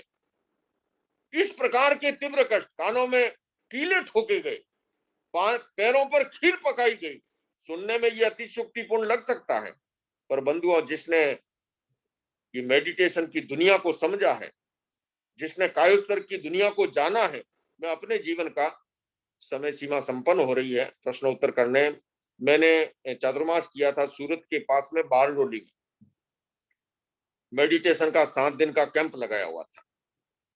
कुछ प्रशिक्षक भी बाहर से आए हुए थे ट्रेनिंग के लिए, क्योंकि वो डे नाइट के शिविर थे, तो केवल मैं अकेला या मेरे साथ के संगी नहीं, प्रशिक्षक लोग भी समय समय पर कालांश लेते थे और पूरा सुबह 4 बजे से लेके रात को 10 बजे तक एक्टिविटी कैंप की, शिविर की, मेडिटेशन की चलती थी। संध्या का समय हम लोग आहार पानी के लिए बैठे थे कक्ष में, शाम का आहार गोचरी कर रहे थे, आहार ले रहे थे, और उस दौरान हॉल के अंदर आखिरी दिन था शिविर का, तो ध्यान के भी 3 प्रकार है, लेट के, बैठ करके और खड़े खड़े। सबसे उत्कृष्ट प्रकार है खड़े खड़े का। चूंकि 7 दिन का शिविर समापन की ओर था, साधना की ऊर्ध्व गति की ओर जा रहे थे, तो वो हमारे प्रशिक्षक जो हैं खड़े खड़े ध्यान करवा रहे थे। उसी दौरान एक साधक वो धड़ाम से शरीर का संतुलन खोया और गिर पड़ा, और गिरा तो ऐसा गिरा कि खोपड़ी की आवाज जो है ना गिरने की इतनी जोरों से आई। हम अपने रूम में जहां आहार करते थे वहां भी पता लगा कि कुछ गिरा है। बाहर जाके पूछा किसी से क्या हुआ, इतने में संवाद मिला कि वो जो ध्यान कर रहा था, नाम बताया कि अमुक श्रावक वो भाई जो हैं वो गिर पड़े और उसकी आवाज आई। चूंकि मैंने इस दिशा में काफी अध्ययन भी किया, जानकारी भी थी, मेरा ये सौभाग्य रहा है कि प्रेक्षा ध्यान के महान प्रणेता आचार्य महाप्रज्ञ जी के श्री चरणों में बैठ करके मुझे अध्यात्म का सीखने का, ABCD सीखने का अवसर भी मिला। तो मैं इस सच्चाई को जानता था, 2 दुनियाएं अलग अलग है, एक इंद्रिय जगत की दुनिया अलग है, एक अतीन्द्रिय जगत की दुनिया अलग है, बिल्कुल अलग दुनिया है। जो इंद्रिय जगत पर जीता है ना, उसे ये बड़ा एक अलग दुनिया लगती है। मैं जब पैदल पद यात्रा करता था सन 2005 तक, 22 साल तक, कंधों पे वजन, नंगे पांव, सड़कों पर धूप चिलचिलाती हुई, लोग देखते ना तो सामने वाले के यूं एकदम, अरे कितना कष्ट है, पीड़ा। हमारा चेहरा तो गुलाब के फूल की तरह खिल रहा है, सामने वाले को इतनी पीड़ा, या जैसे लुंचन कराया, लोग सामने, अरे महाराज, यूं लगता है उसके रोम रोम से पीड़ा झलक रही हो। ये 2 अलग दुनिया है, इंद्रिय जगत की दुनिया, अति इंद्रिय से परे जगत की दुनिया। मैं चूंकि इस सच्चाई को जानता था कि ध्यान की अतल गहराई में गिरा है, उसको कोई नुकसान शरीर को नहीं पहुंचेगा, क्योंकि वो शरीर से परे की दुनिया में जा चुका था। और ये होता है, आपको बताऊं। और उसी समय मैंने उसको, फिर मैं भी वहां पहुंच गया, मैंने कहा इसके अंगूठे पर खाली पॉइंट पे हाथ दो, पॉइंट पे दिया, वो उठ बैठा। उसे पता ही नहीं कि मैं गिरा हूं या मुझे लगी है। जिन्होंने देखा था, जिन्होंने सुना था, उन्हें तो लगा कि न जाने कितना बड़ा हादसा हो गया। और क्योंकि वो एक अलग दुनिया है, अतीन्द्रिय जगत की। तो जो लोग ये इस विज्ञान को नहीं जानते, नहीं हो लगता है यार ये बड़ी बड़ी गप्पे हाँक दी, कानों में कीले ठोके, पैरों पे खीर पकाई, संगम ने इतना कष्ट दिया। बंधुओं, जब ध्यान की अतल गहराई के अंदर होता है, वो इस शरीर से उपरत होता है। कष्ट जितने हैं वो शरीर के हैं। जब वो आत्मा की दुनिया में प्रवेश करता है, उसे कोई कष्ट नहीं होता। सचमुच में महावीर को अगर समझना हो तो महावीर के साधना के रहस्यों को समझने की आवश्यकता है। मैं अधिक समय से भी 5 मिनट ऊपर चला गया हूं। मैं इतना ही निवेदन करूंगा बंधुओं और बहनों इस सारी चर्चा का सार्थकता तब है कि जो कुछ भी हमने सुना उसका यत किंचित स्वरूप भी अगर प्रतिदिन की जीवन शैली में अगर हम उसको एडॉप्ट करते हैं, उसको हिस्सा बनाते हैं, दिनचर्या का विषय अगर बनाते हैं, भीतर से अगर सावधान रहना शुरू करें, कषाय की अवस्था के अंदर भी तीव्र कषाय न करें, इस प्रकार की हमारी एक्टिविटी हो कि हमारे मेंटल और भावात्मक स्वास्थ्य को नुकसान न पहुंचे, अगर ऐसा हुआ, मेरा सुनाना, आपका सुनना और अधिक सार्थक होगा। इन्हीं शब्दों के साथ आपने 2 दिन के प्रवचन के लिए आमंत्रित किया। मैं सिंगापुर रिलीजियस सोसाइटी को बहुत बहुत धन्यवाद कर रहा हूं कि इतने दूर रह करके भी आप धर्म की लौ जलाए हुए हो, अध्यात्म की लौ जलाए हुए हो और साधु साध्वियों को स्मरण करके अत्यंत व्यस्तता के बावजूद जो है इस प्रकार के कार्यक्रम कोविड काल में प्रत्यक्ष संभव नहीं है, तब भी आप ऑनलाइन के माध्यम से, वेबिनार के माध्यम से आयोजित कर रहे हैं और लोगों को अवसर दे रहे हैं। सचमुच में ये बहुत ही प्रसन्नता का विषय। मैं भी अपने मन की प्रसन्नता व्यक्त करता हूं और आपको आमंत्रित करता हूं, आपके मन की कोई भी जिज्ञासा हो, प्रश्न हो, आप निसंकोच रूप से प्रस्तुत कीजिए। यथासंभव मैं कोशिश करूंगा आपके प्रश्न का समाहित करने की, समाधान देने की। तो सादर आमंत्रण है प्रश्नों के लिए। ओम arhat.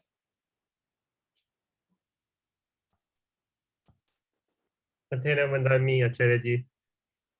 The question flow is open now.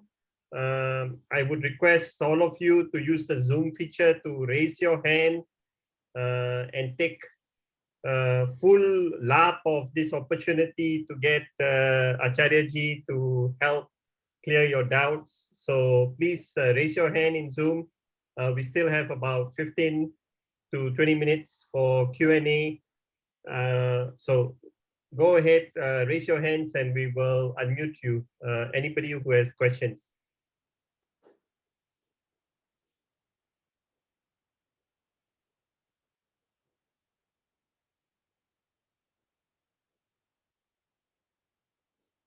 हाँ जी, बोलिए। मध्यम वंदनी गुरुजी। हाँ जी, बोलिए। आपने कल उणोदरी के बारे में कहा था, तो मुझे थोड़ा जानना है कि जब भी किसी को पूछते हैं तो बोलते हैं कि थोड़ा कम खाना वही उणोदरी है, तो वास्तव में उणोदरी करनी कैसे है? मीन्स एक रोटी कम खाए तो उणोदरी हो जाती है? देखिए, इसमें 2 बातें हैं। मैंने कल चर्चा करते हुए ये भी कहा था कि उपवास के 2 अर्थ हैं। एक उपवास का अर्थ है निराहार रहना, आहार नहीं करना।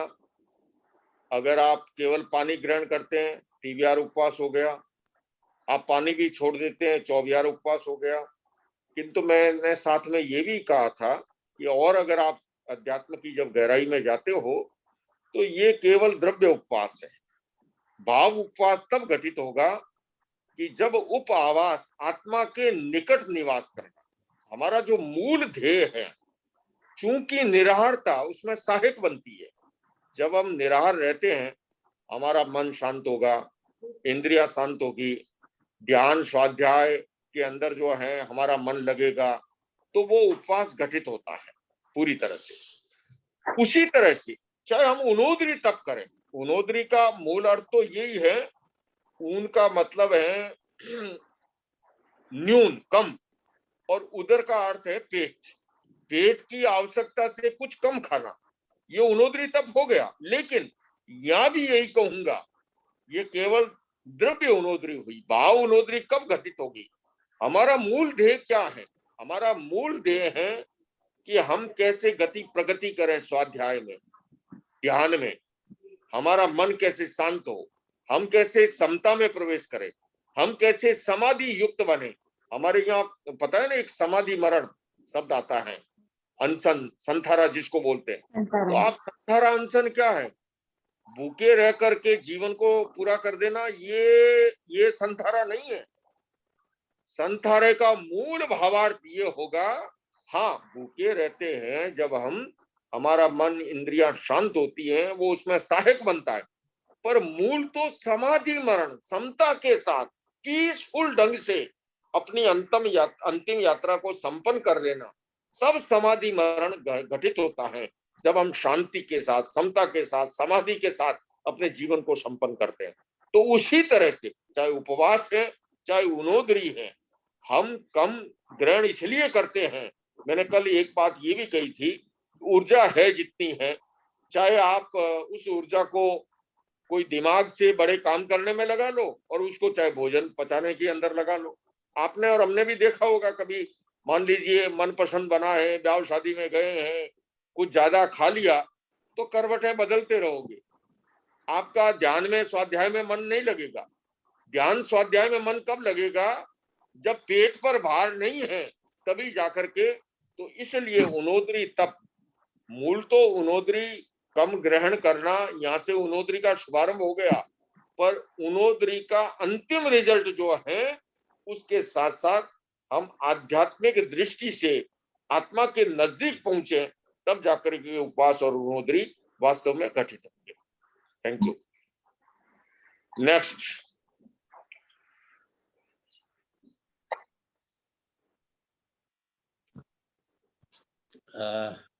मथेना मंदामी गुरुदेव। हाँ जी भूपत भाई।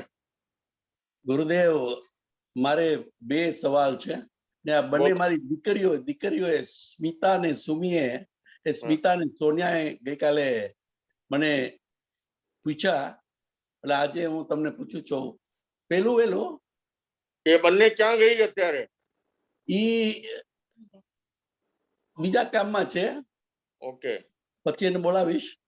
બોલો. આજે ગુરુદેવ તમે વાત કરેલ કે મનુષ્ય જીવનમાં થી આપણે મોક્ષ પામી શકીએ. દેવલોકમાં ત્યાં સુખ છે, શાંતિ છે, પણ ત્યાંથી જો એને મોક્ષ પામવું હોય તો મનુષ્ય ભવ લેવો પડે. તો પછી સ્મિતાનો એ ક્વેશ્ચન હતો કે આપણે ઘણા દેવ દેવીઓને પૂજી છે, જો દેવ દેવીઓને આપણે પૂજીએ તો એનો ફાયદો શું છે ત્યાં? ગમે એ તો એના જે પામી શક્યા એમાં એની ભૂમિકા છે. એ એક સવાલ. અત્યારે આપણે ઘણા દેવો દેવીને પૂજન કરી છે, તે કરી એ પૂછ્યો. બીજો સવાલ, ગુરુદેવ તમે ગઈકાલે વાત કરી, જો મારી ભૂલ ન થતી હોય તો, કે મહાવીર ભગવાને કીધું કે જો મોક્ષ તરફ મોક્ષ પામવો હોય તો બાજુમાં કદાચ કોઈ ભાઈ ભૂખ્યો હોય તો એનું આપણે ધ્યાન રાખવું. એટલે સોનિયાનો એ સવાલ હતો કે જો આપણા ધર્મમાં એમ કે છે કે જો મોક્ષ પામવો હોય તો બધું સંસાર બધું છોડી દેવાનું, કેવી રીતે આ સેવા કરી શકું જો બધું છોડી દીધું હોય તો? એટલે એના બે સવાલ હતા. ને બહુ સરસ બંને પ્રશ્ન તમારા. પહેલો પ્રશ્ન હું પહેલા લઉં કે તમે પહેલો પ્રશ્ન એ પૂછ્યો કે દેવી દેવતાઓના સંદર્ભમાં, હે ને, કે આપણે દેવોની આરાધના શા માટે કરીએ, દેવોનું સ્મરણ શા માટે કરીએ, એના વિશે પણ આપણે આગમોમાં અને પ્રાચીન કથા સાહિત્યમાં ઘણો વર્ણન મળે છે. દેવ એટલે આપણેથી વધારે અમુક વસ્તુઓમાં શક્તિ સંપન્ન. એ એમના દેવલોકમાં એક જ કમજોરી કે આપણે જેટલા ત્યાગ નથી કરી શકતા, સંયમ નથી. ત્યાં ભોગ છે, વિલાસ છે, પણ સામર્થ્યની દ્રષ્ટિએ રાજા શ્રેણિકના પત્ની ને દોહદ ઉત્પન્ન થયો. અને દોહદ એને કહેવાય કે ગર્ભાવસ્થામાં તીવ્ર ઝંખના કોઈ વસ્તુની તીવ્ર ઈચ્છા ઉત્પન્ન થાય અને એમને અસમયમાં વર્ષા રેનિંગ ની ભાવના વ્યક્ત કરી સમ્રાટ શ્રેણિકના સામે. હવે અસમયમાં વર્ષા કેવી રીતે કરવાવી?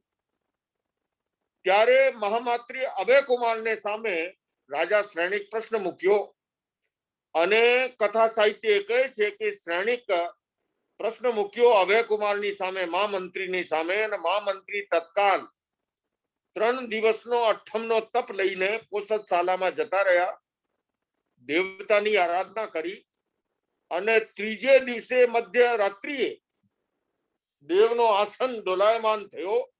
દેવ પોતે પ્રકટ થયા, પૂછ્યો કે શા માટે મને યાદ કર્યો.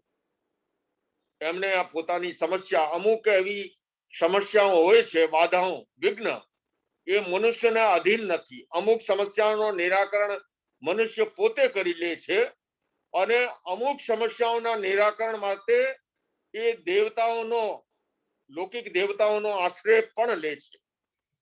પણ અહીં જે વસ્તુ છે કે ત્યાં દેવલોકમાં સંયમ નથી, એ સંયમની આરાધના નથી કરી શકતા, એટલે મનુષ્ય ભાવમાં આવવું પડે. અને સાંસારિક પ્રાણીઓએ પોતાની, ભલે એમને આપણે મનની નિર્બળતા પણ કહી શકીએ, મનુષ્ય પોતે પોતાની આંતરિક શક્તિઓનો જાગરણ કરે અને પોતા ઉપર કોન્ફિડન્સ હોય, એમને કોઈ દેવી દેવતાની જરૂર જ નથી, પોતામાં એટલો સામર્થ્ય છે. પણ નિર્બળ માણસ જે હોય એ સાંસારિક દ્રષ્ટિએ ઘણી વખતે દેવી દેવતાઓની પણ આરાધના કરે છે, પણ એ બધું સાંસારિક દ્રષ્ટિએ છે, એનો આધ્યાત્મિક કોઈ મહત્વ નથી. આધ્યાત્મિક મહત્વ છે સંયમની આરાધનાનો, અને દેવતાને પણ જ્યારે મોક્ષ પ્રાપ્ત કરવું હોય એ મનુષ્ય જન્મમાં આવીને સંયમની આરાધના કરે તો જ નિર્માણ મુક્તિને પ્રાપ્ત થઈ શકે છે. બીજો તમારો પ્રશ્ન છે, એ બીજો પ્રશ્ન તમે જે ઉભો કર્યો, હું કીધો હતો તમે બીજા પ્રશ્નમાં ખાસ કરીને?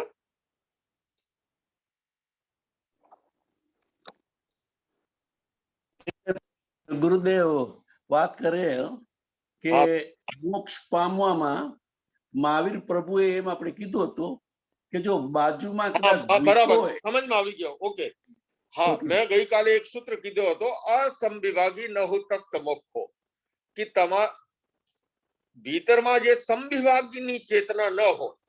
હવે આપણે કેવળ શબ્દાર્થની વાત કરીશું ને ત્યારે તો એ જ કહેવામાં આવશે કે भाई अगर भूखा सोया है और तुम भरपेट खाते हो तो तुम मोक्ष के अधिकारी नहीं हो. अब ये साधु साध्वी के संदर्भ में, साधु जैसे मान लीजिए मैं बड़ा संत हूं, मेरे ग्रुप में 3 और छोटे छोटे संत हैं, भिक्षा में बरसात की मौसम है, 4 रोटी आई है, तो संविभाग की चेतना ये कहती है कि भाई चारों जो है एक एक चपाती ले लो, और घरों में आप अभी वर्षा हो रही है नहीं जा सकते हो, ये है संविभाग की चेतना. लेकिन अकेला ही घटक कर जाए, मुझे तो भूख है, चारों मैं ही खा जाऊं, तो भगवान महावीर ने न केवल संविभाग की चेतना बल्कि यहां तक कहा कि जो व्यक्ति रोगी की, ग्लान की, शख्स की, बाल की सेवा करता है वो मेरी सेवा करता है. तीर्थंकर कह रहे हैं, उन्होंने सेवा को महत्व देते हुए, तो भगवान महावीर ने इन मूल्यों को, संविभाग की चेतना को महत्व दे.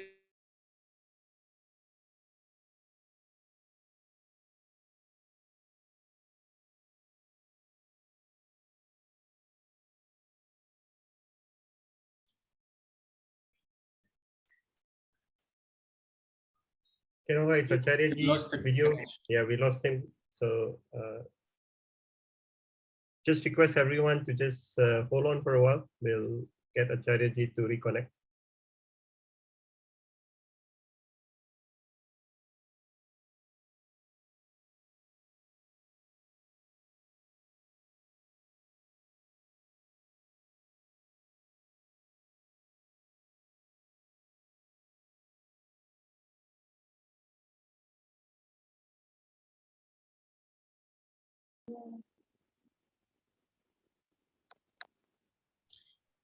Bhupat bhai, will wait for Acharya ji to connect back again.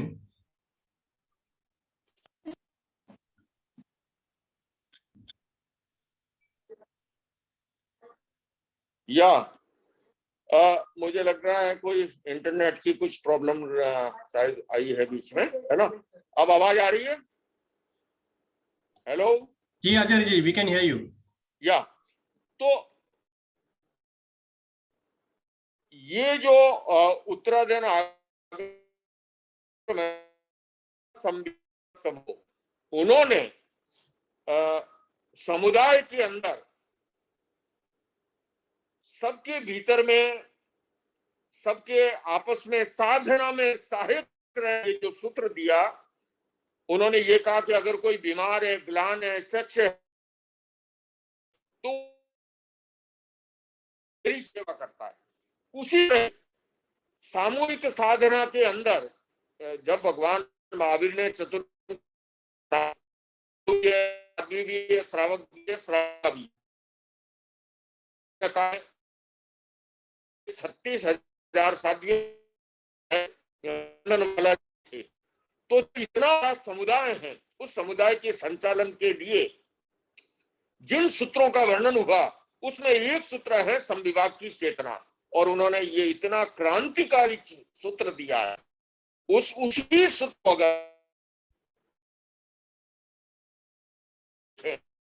तरह की हैं और दूसरी तरफ झुग्गी झोपड़ियां हैं जहां 2 जून की रोटी नहीं है, वहां पर महावीर क्या ये सूत्र उन्होंने तो आध्यात्मिक दृष्टि से दिया था संसार के लिए, किंतु काम में लिया जाए ये विवाद की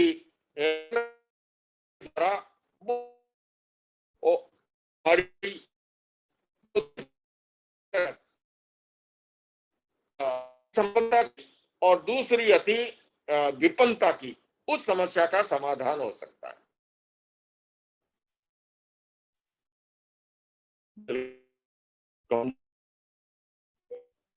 हो गया करो यहाँ कनेक्ट कैसे, हालांकि ये संपन्नता का ट्रेंड हो गया है। Acharya ji, I think the video bandwidth is low, तो अगर आप वीडियो ऑफ कर सके तो वी कैन हियर यू। कर दिया ऑफ, अब ठीक है? जी जी, now we can hear you. आवाज आ रही है? जी आचार्य जी। हो गया?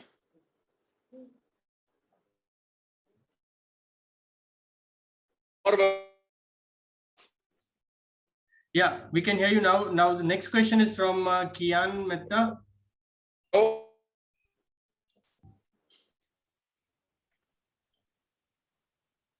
हाँ बोलिए नेक्स्ट। जय जिनेंद्र, मथुरी मंदानी सर जी। जय जिनेंद्र सर जी, वी थोड़ा सा एक गाइडेंस चाहिए था एक्चुअली। हम लोग ना सामायिक करते हैं और हम एक कोशिश करते हैं कि जब सामायिक करें तो एक माला है या एक काउसक है या पूरा ही सामायिक, हम हमारा मन ना भटके। सच बोले तो हर बार यही होता है कि जब भी माला करे या कुछ भी करे ना, कभी ऑफिस के ख्याल, कभी बच्चे का ख्याल, कुछ ना कुछ आता रहता है और इट्स अ कांस्टेंट स्ट्रगल कि हम एक कंसंट्रेट करके एक माला ही सही एक सामायिक में भी कर सके। तो अगर आप कुछ गाइड कर पाएंगे कि कैसे हम उसको अचीव कर पाएंगे। बहुत सुंदर प्रश्न है आपका, बहुत ही बढ़िया प्रश्न है। और ये प्रॉब्लम जो है बहुत जगह आती है। मैंने एक व्यक्ति मेडिटेशन, उसने कहा अभी क्या प्रोग्रेस होगी? फिर बोले नहीं गुरुजी, बात ये है कि पहले जब तक मेडिटेशन नहीं कर रहा था, जब से मेडिटेशन कर रहा हूँ जो भी नहीं आते थे वो समझते हैं। कुछ लोग कहते हैं मैं पहले जाप करता था लेकिन बैठता हूँ समय करने, विचार इतने आते हैं, मैंने माला छोड़ दी। तो मैं कहना चाहूंगा पलायन समाधान नहीं है। और वास्तव में सामायिक को हम लोग एक प्रयोग कराते हैं, आधुनिक सामायिक, अभिनव सामायिक। अभिनव सामायिक क्या है? जीवंत सामायिक। सामायिक में टोटल 48 मिनट। सामान्यतः क्या होता है कि हम पाठ बोलते हैं, करेमी बनते सावज्जम जोगम पचखामी, और उसके बाद हम घड़ी देखते रहते हैं, अभी 20 मिनट बाकी है, अभी 13 मिनट बाकी है, अभी 7 मिनट बाकी है, और 48 मिनट पूरे होते हैं। हम समझ लेते हैं चाहूंगा कि द्रव्य सामायिक होकर रह जाते। ठीक है, आप 20 मिनट एक जगह बैठे, लेकिन इसी के साथ साथ सामायिक है समता की साधना, संबर की साधना, सूत्र है आश्रवो भव हेतु स्यात् संबरो मोक्ष कारणम इति महारत दृष्टि सर्वमन्यत प्रपंचनम। आश्रव तो रुक गया, लेकिन साथ में अगर आप निर्जरा जोड़ दें, निर्जरा का 48 मिनट में 15 मिनट आपने मेडिटेट 15 मिनट कर लिया, अपने उन भजनों का स्तवनों का स्मरण कर लिया, और इस तरह से देंगे 48 मिनट कब निकलेंगे भी नहीं होगी, और अपने जो रस आएगा मन भी लगेगा, और उसके अंदर भी हम भी नहीं पाएंगे। हम देखते हैं रोजाना जो अखबार पढ़ने की आदत होती है, एक दिन न्यूज़पेपर ना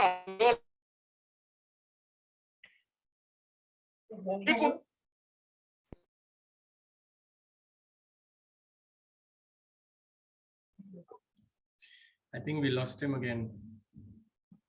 Yep, we lost Acharya ji. Just give him a minute and then he's back. Yeah.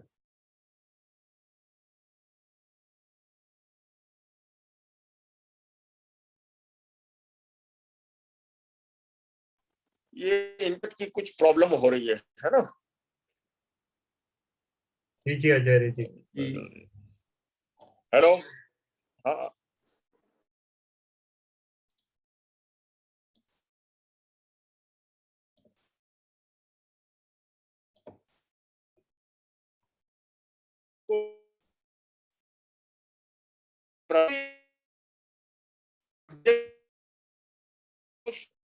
जो आएगा आगे वो निरंतर रहना,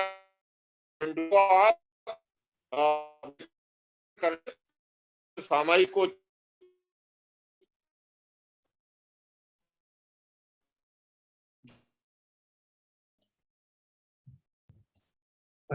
Acharya ji, we can't hear you. Internet bandwidth is breaking up.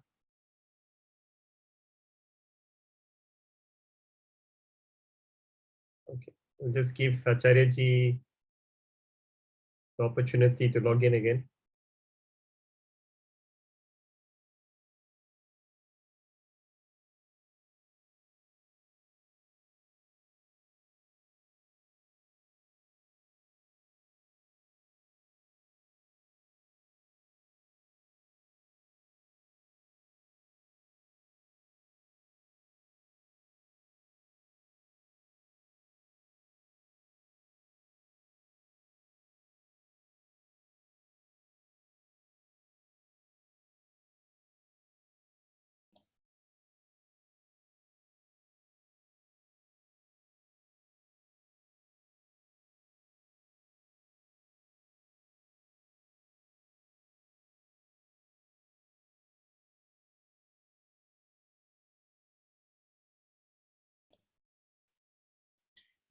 He seemed to be connected, Paresh Bhai, but it looks like he can't unmute. Yeah, let's just give him another minute or so. At least he's connected. So.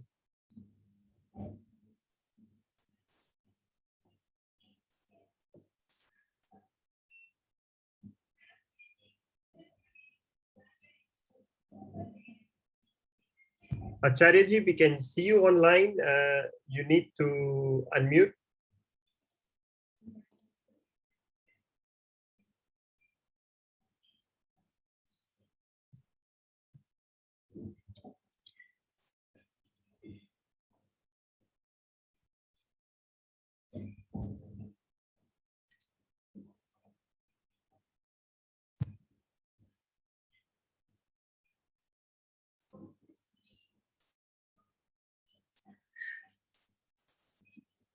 Yeah, Bharat Bhai, it would be good to have him connect through the phone. Not sure if he's reachable there.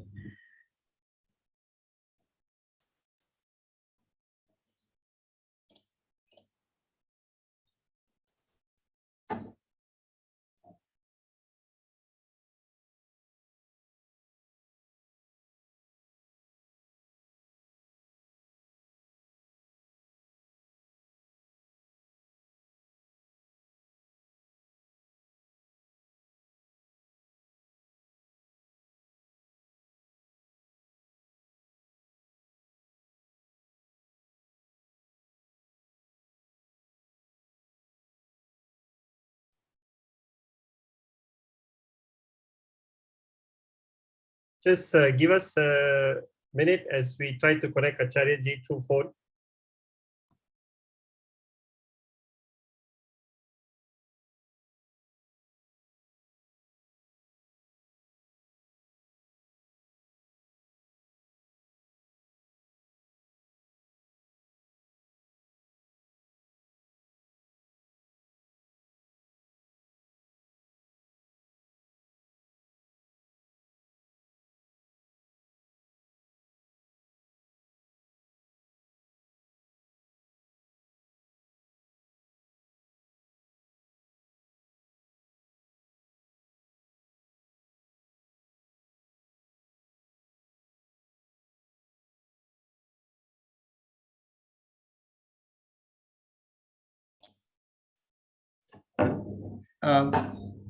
Paresh bhai is connected now. Right, I see him online. We'll make him co-host again. Can you make him co-host? Yeah.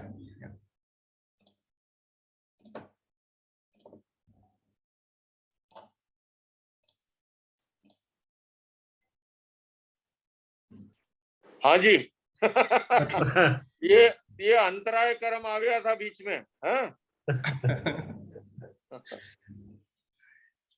Acharya ji, you were explaining about the last question about the स्थिरता in सामायिक कैसे रखे?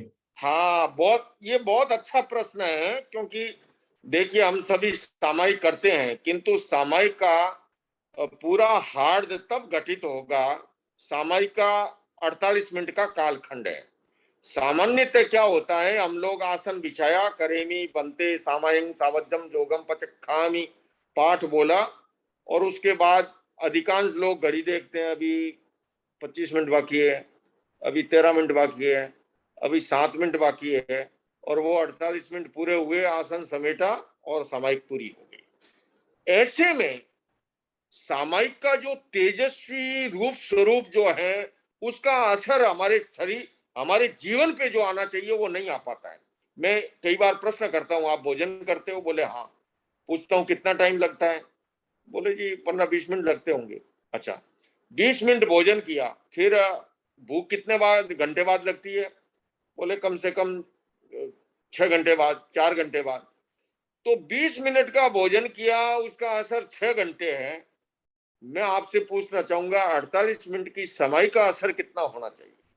सामायिक किया और फिर भी गुस्सा उतना ही आए, सामायिक किया फिर भी आसक्ति उतनी बनी रहे, सामायिक किया फिर भी कसाय उतना ही प्रबल बना रहे, इसका समाधान तब होगा, सामायिक को आप इस 48 मिनटों को, इस कालखंड को कई भागों में बांट के अपनी रुचि के अनुरूप, जैसे मान लीजिए आप 15 मिनट के लिए एक मेडिटेशन का प्रयोग कीजिए, 15 मिनट के लिए स्वाध्याय कीजिए, कोई अच्छी बुक जो है वो पढ़िए, 15 मिनट के लिए आध्यात्मिक भजन है, एकदम भाव विभोर हो जाता है, इस प्रकार के स्तवन करिए।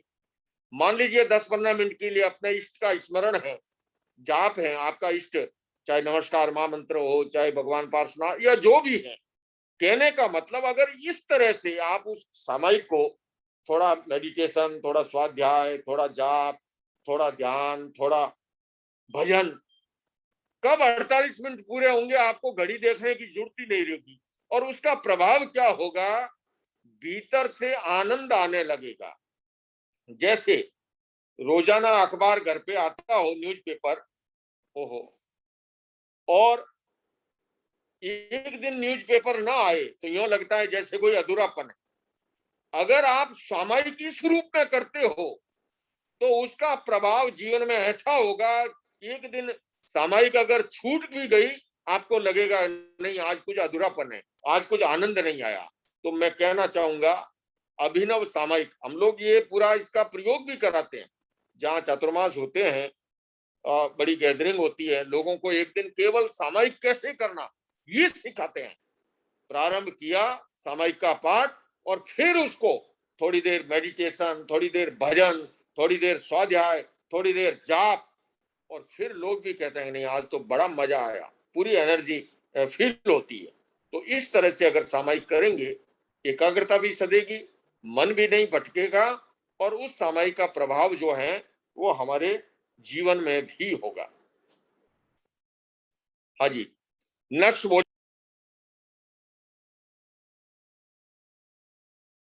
આચાર્યજી, અમે 10 મિનિટ વધારે લઈ લીધો તમારો. 9:10 સિંગાપુરના ટાઈમ થઈ ગયા છે અને તમારો પણ ગોચરીનો ટાઈમ થઈ ગયો હશે. એટલે I think we will take the opportunity to end the program here. Acharyaji, તમે આ 2 દિવસનો લાભ અમને સિંગાપુર મલેશિયા સંઘને આપ્યો, એનો ખૂબ ખૂબ આભાર. આપણું સિંગાપુર મલેશિયા સંઘની આરે તમારું રીકનેક્શન થયું, એના માટે પણ ખૂબ ખૂબ આભાર. 2018 માં તમે લાસ્ટ આ બાજુ આવ્યા હતા અને એવા ભાવ કરી છે કે પાછા તમને મળવાનો યોગ થાય. આ કોવિડના પેન્ડેમિક જ્યારે ઓછું થાય પછી જ્યારે પણ તમે કાંઈ પ્લાન્સ કરો તો સિંગાપુર ને મલેશિયાના સંઘમાં જરૂર તમે યાત્રા કરજો.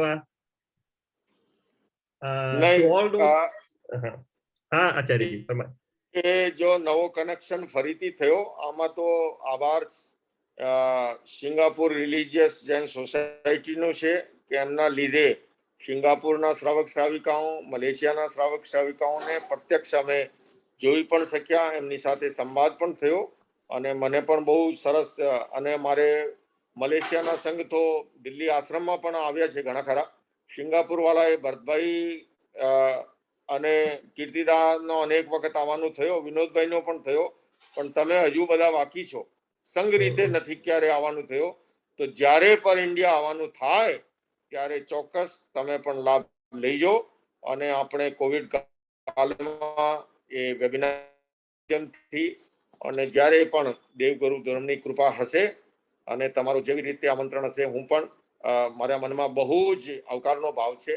સિંગાપુર જૈન રિલિજિયસ સોસાયટી અને મલેશિયાના સંઘ માટે મને તો એવું લાગે જેમ કે એક જ પરિવારના સદસ્ય હોઈએ એવી રીતે જ બધાનો વ્યવહાર છે.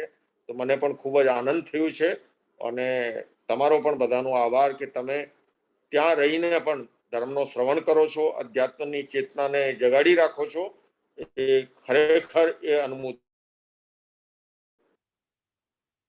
Thank you Acharyaji. Acharyaji, Mangal Paat, and after Acharyaji says Mangal Paat, please put yourself on gallery mode. I will allow everyone to unmute yourself and please take darshan of Acharyaji before you exit the Zoom session. Ji Acharyaji.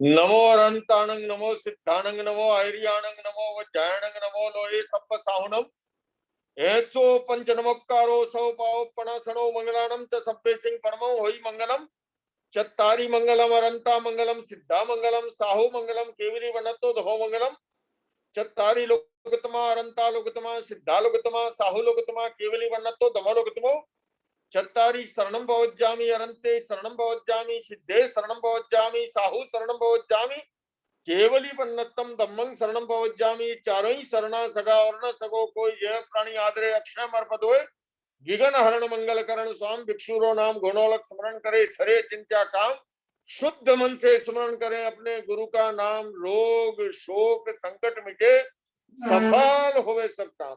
Om Shanti शांति. जय Jinendra.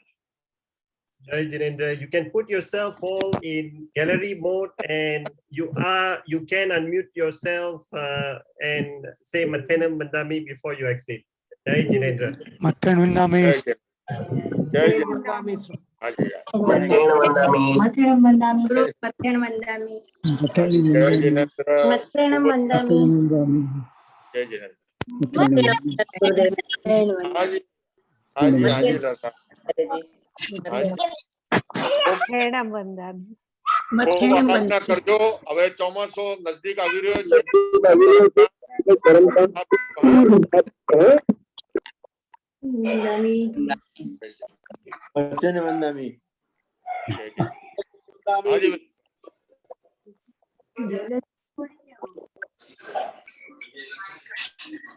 Thank you everyone. We will now end the Zoom session. Jai Jinendra. जय हिंद। मत्थेनं वन्दामि गुरुदेव, मत्थेनं वदामि आचार्य जी। ગુરુજી છે છે ને जय जय નાના thank you આચાર્યનું પદ છે.